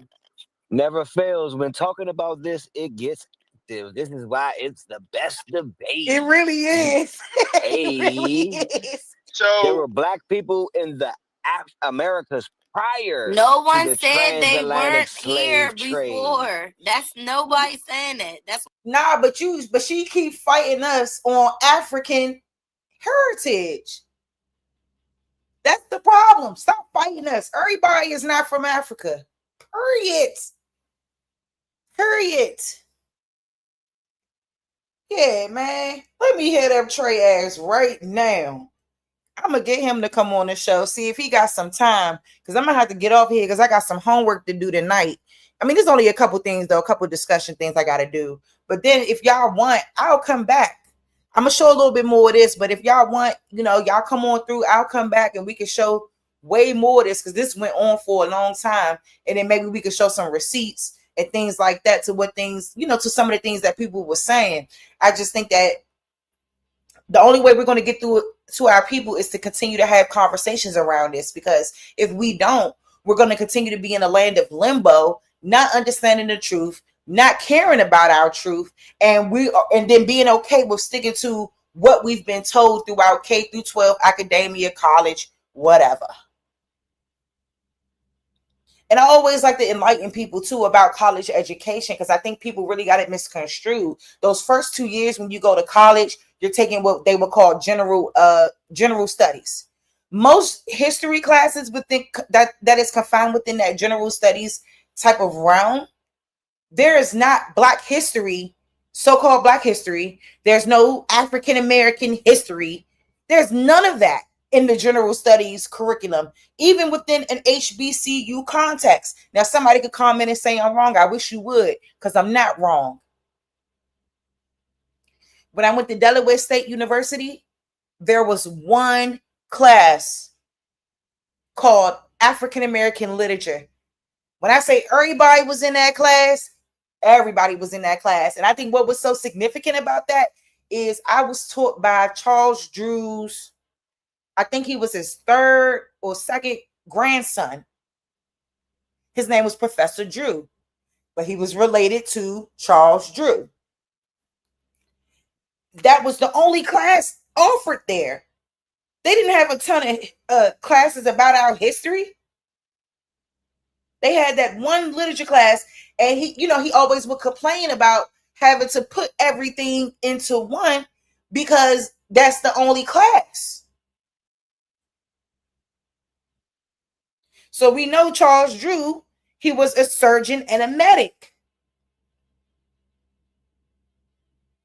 He had a short life. He was born in 1904 and died in 1950. That's sad that he ain't lived longer than that. He died at age 45. I guess he got into a car accident, from what this is saying. So anyway, but I was taught, by his second or third grandson, legit, because he told us he was related to him. So we have to understand that even in an HBCU context, your history is not being taught. Even that bullshit, like they teach American history. They don't teach slavery, blah, blah, blah. They don't teach that shit. They teach that shit in your public schools, your indoctrinated school systems, because they want you to believe that you're a perpetual slave, a perpetual victim. And y'all got to understand the difference. Y'all do. Because if y'all don't, we're going to be lost forever. Forever. Uh-huh. Yep, I was taught by him. I love this class too. I'm not going to lie. I love this class. And that was back, because when I went away to Delaware State, because I had left college for a while. That's why I got my degree so late. I had left college for a while because I was not feeling that shit. Like when I got home from Delaware State, I had left college for a minute. But I did get the chance to experience that. He passed on now, you know what I'm saying? But yeah, what I'm saying. Like y'all making points of nothing African because state of I never mind. disagree with that. The African state of mind. Is Hey, crazy. nah, you know what? It's Niggas all want to be Nas' from fault. Africa so bad, bro. It's all Trying Nas. to tell you, Mo. Y'all let these white Africans people. don't respect you at all. Y'all Hey, talking about the who white made the people movie trick Belly? y'all. Niggas really Who trick made the y'all. movie Belly? Whoever made the movie Belly is their fault. Hype Williams. He said whoever made the movie Nah, Belly. I think He said whoever made the movie Belly is their fault.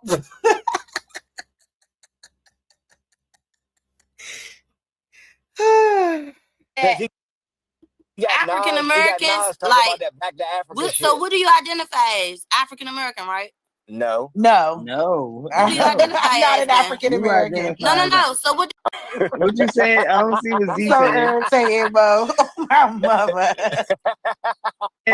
Because I have a penis. What you say? I don't see what Z So said. irritating, Mo. My mother. African American is a status. asked It's herself- not she asked indicative herself of a who question. you are. It's not, and it don't encompass all of who we are either. That just came about in 1988. We gotta remember these Jesse things. Jackson. Period. Jesse Jackson made That's that who shit up. came up with it. Before that, what was y'all? Y'all was Negroes, coloreds, mulattoes, blacks. That's what y'all I'm was. asking what everybody on the That's what panel y'all was. individually identify as. Not what the I history identify books as say. an American.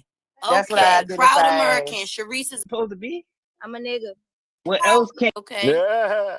Who said they was a nigga? That's hilarious. All right. Hey, niggas, Indians, same shit. So let's go. Africa can't compare to American Indians, Negro, black, and colored. That channel, y'all, is called the Sice Room. So I'm gonna type it in there. Like, share, and subscribe over there to my peoples, man. They cool. They good peoples, though. They good peoples. You know, it's just we gotta break down some of those African ties that lie within. Is all. So that's called the Sice Room. It's written out just like that. Subscribe to them. And I'm gonna let y'all know too, man, when I get back, young, because I gotta go. And I hate that I have to go because I love this shit. It seems like time always flies when you having fun. That's how it seems. But yeah, because I gotta get ready to go pick up baby girl, bring her back home. Shit.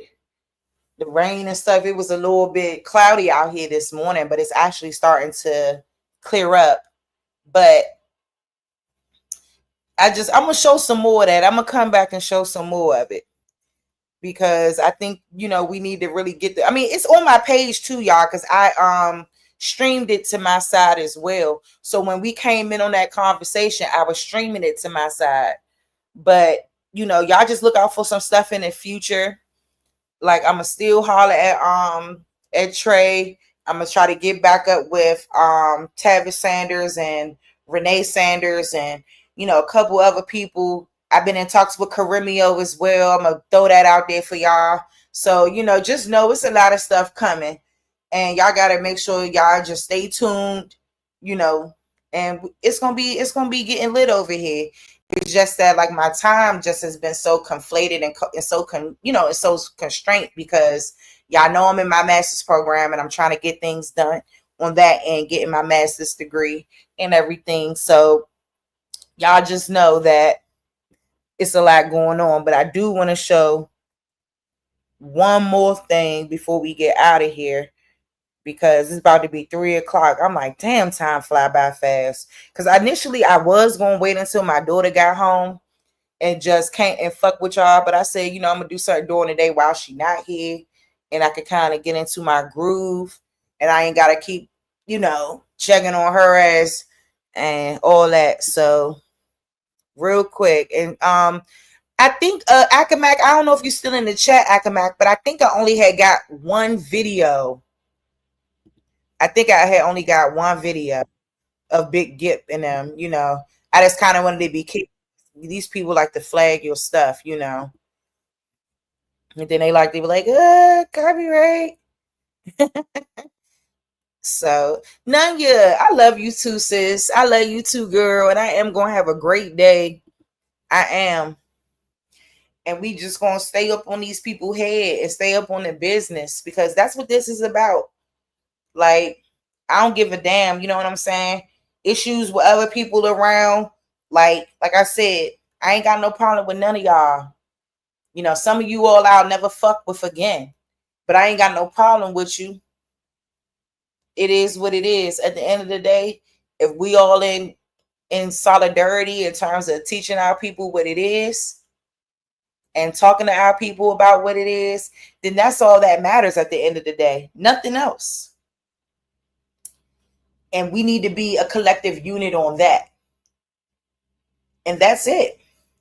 You know, and I hope that this summer, for real, this time, you know what I'm saying? Because some things happened to me, you know, as y'all know, some things that took place. So it really stopped a lot of the things that I wanted to do in the summer and everything else. But, you know, hopefully this time around, we could really work some stuff out, because I want to work out some security measures, different things like that. But where at least my people in the DMV and anybody that's willing to travel here, you know what I'm saying, that we can get together and build in harmony and love and just, you know, really build up on this business about who we are. Because to me, that's the only shit that matters.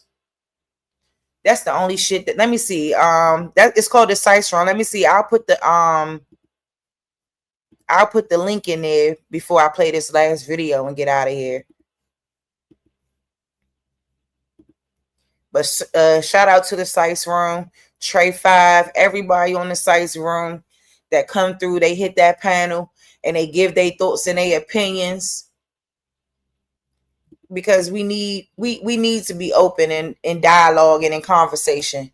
It's important. All right, hold on. Oh, I forgot I was the one streaming it. Let me go grab the link from over there at the Sites Room real quick. They got 67. We got 67 subscribers over there. So everybody that's in this chat, when I drop that link, please sub up to my people, man, and show them some love. Okay, here it is. Because I do gotta get my little discussion panels done. That should do at midnight. So I need to hurry up and hop on that. And then I'm gonna play this, and then we out. Baby, we got another one. This time, the Native Americans.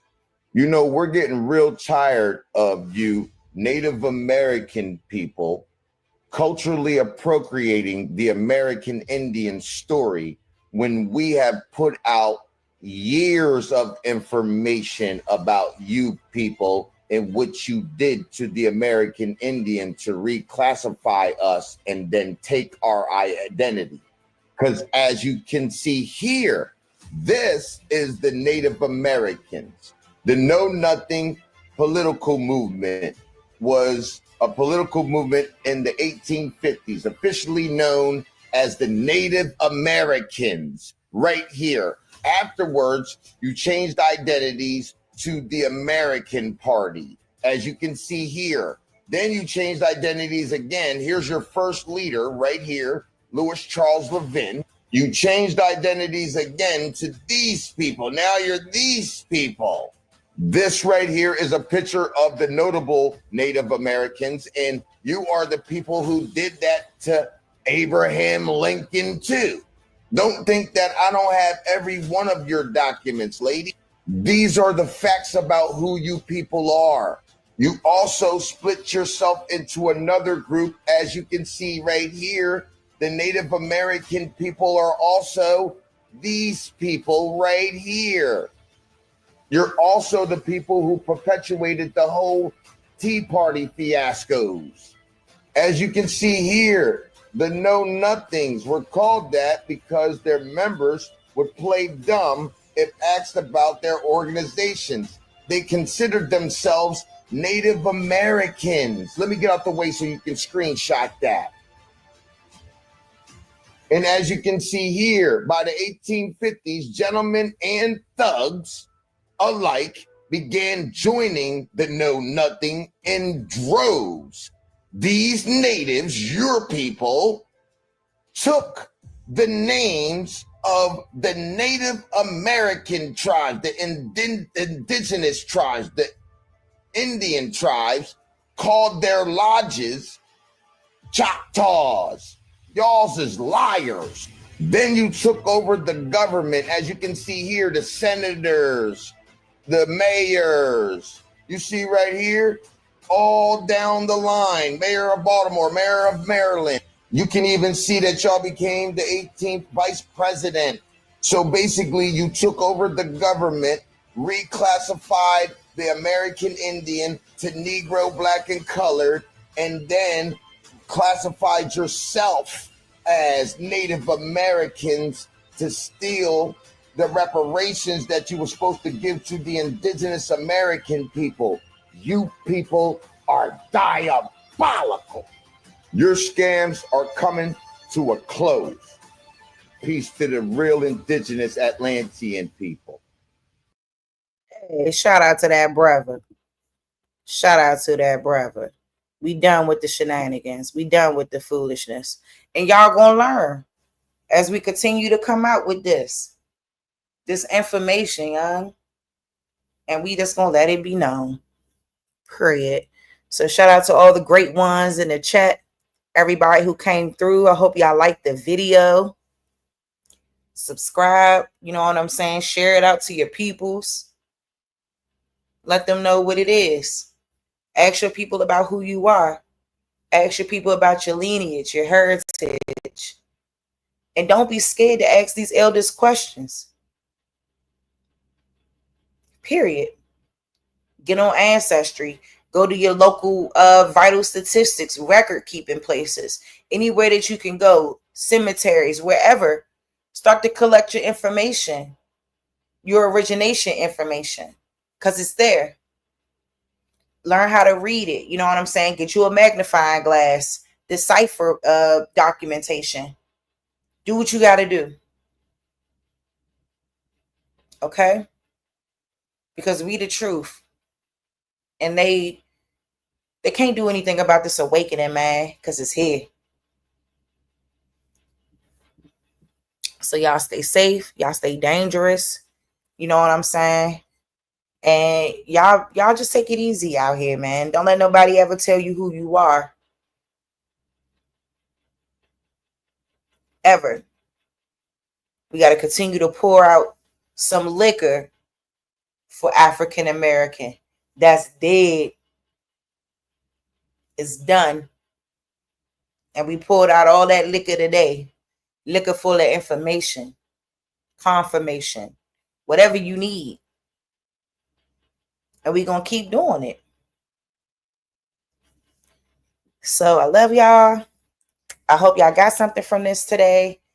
I mean, even me, I was getting something from it. Just feeling the spirit of it. I just hope y'all really got something from this today. And y'all learned a lot. And we just reiterated a lot of things that needed to be reiterated. And you know, if I pull back up tonight, I'll pull back up.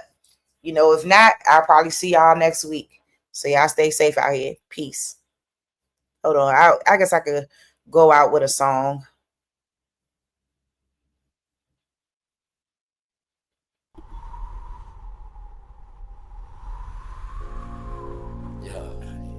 What it look like, man? Let's see what it Real, is. man. I feel the same way you feel about Word.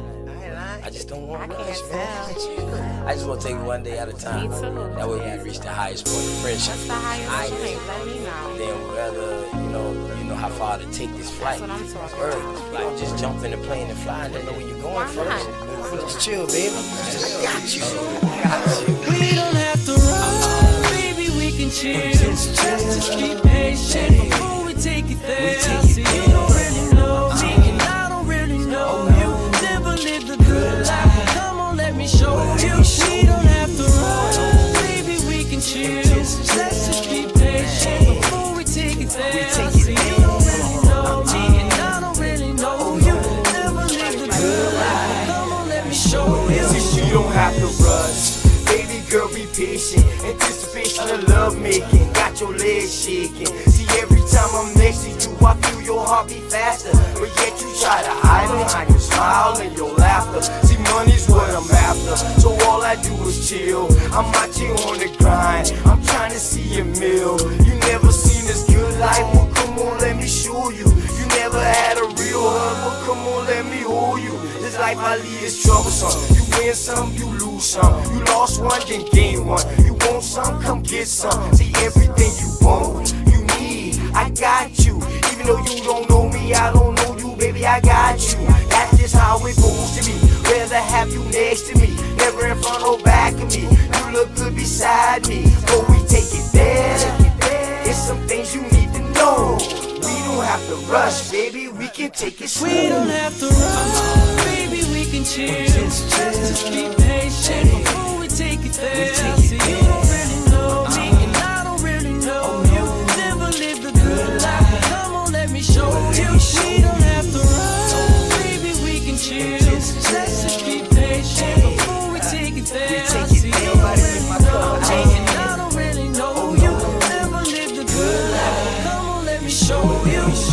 Say if you like me, it's what you want. I ain't about games, I'm trying to front. See something that you want, then get it. Ice cream man always deliver, never late. I come on time. Tell me, girl, what's your room size? Sitting here, watch you visualize. I can't lie, see it in your eyes. Fantasize, I'll be you all day, all night. Let me strap your seatbelt on before we take this flight. You know I'm helicopter high. Baby, you know I'm on a wide, baby, we can buy. And that's just how it is. El Blizzo keep it realer than all the rest is. And don't compare me to them other dudes. I act a fool with my tool, lock it down just for you. You got a man, you can keep him too. I don't want him, I want you. Got a couple friends, but I got a couple too. Just let me know, girl, what you wanna do. And we can keep it on the low, long as you know, baby, just take it. We don't have to run, baby, we can chill. Just be patient before we take it there. See, you don't really know me, and I don't really know you.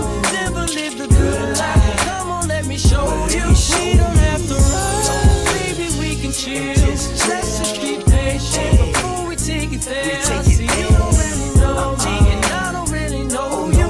Never lived a good life, come on, let me show you. All right, I love y'all down. Peace out. Have a great day. If I don't come back tonight, I'll see y'all at another point, man. Y'all take care. Stay safe. Love y'all. Peace.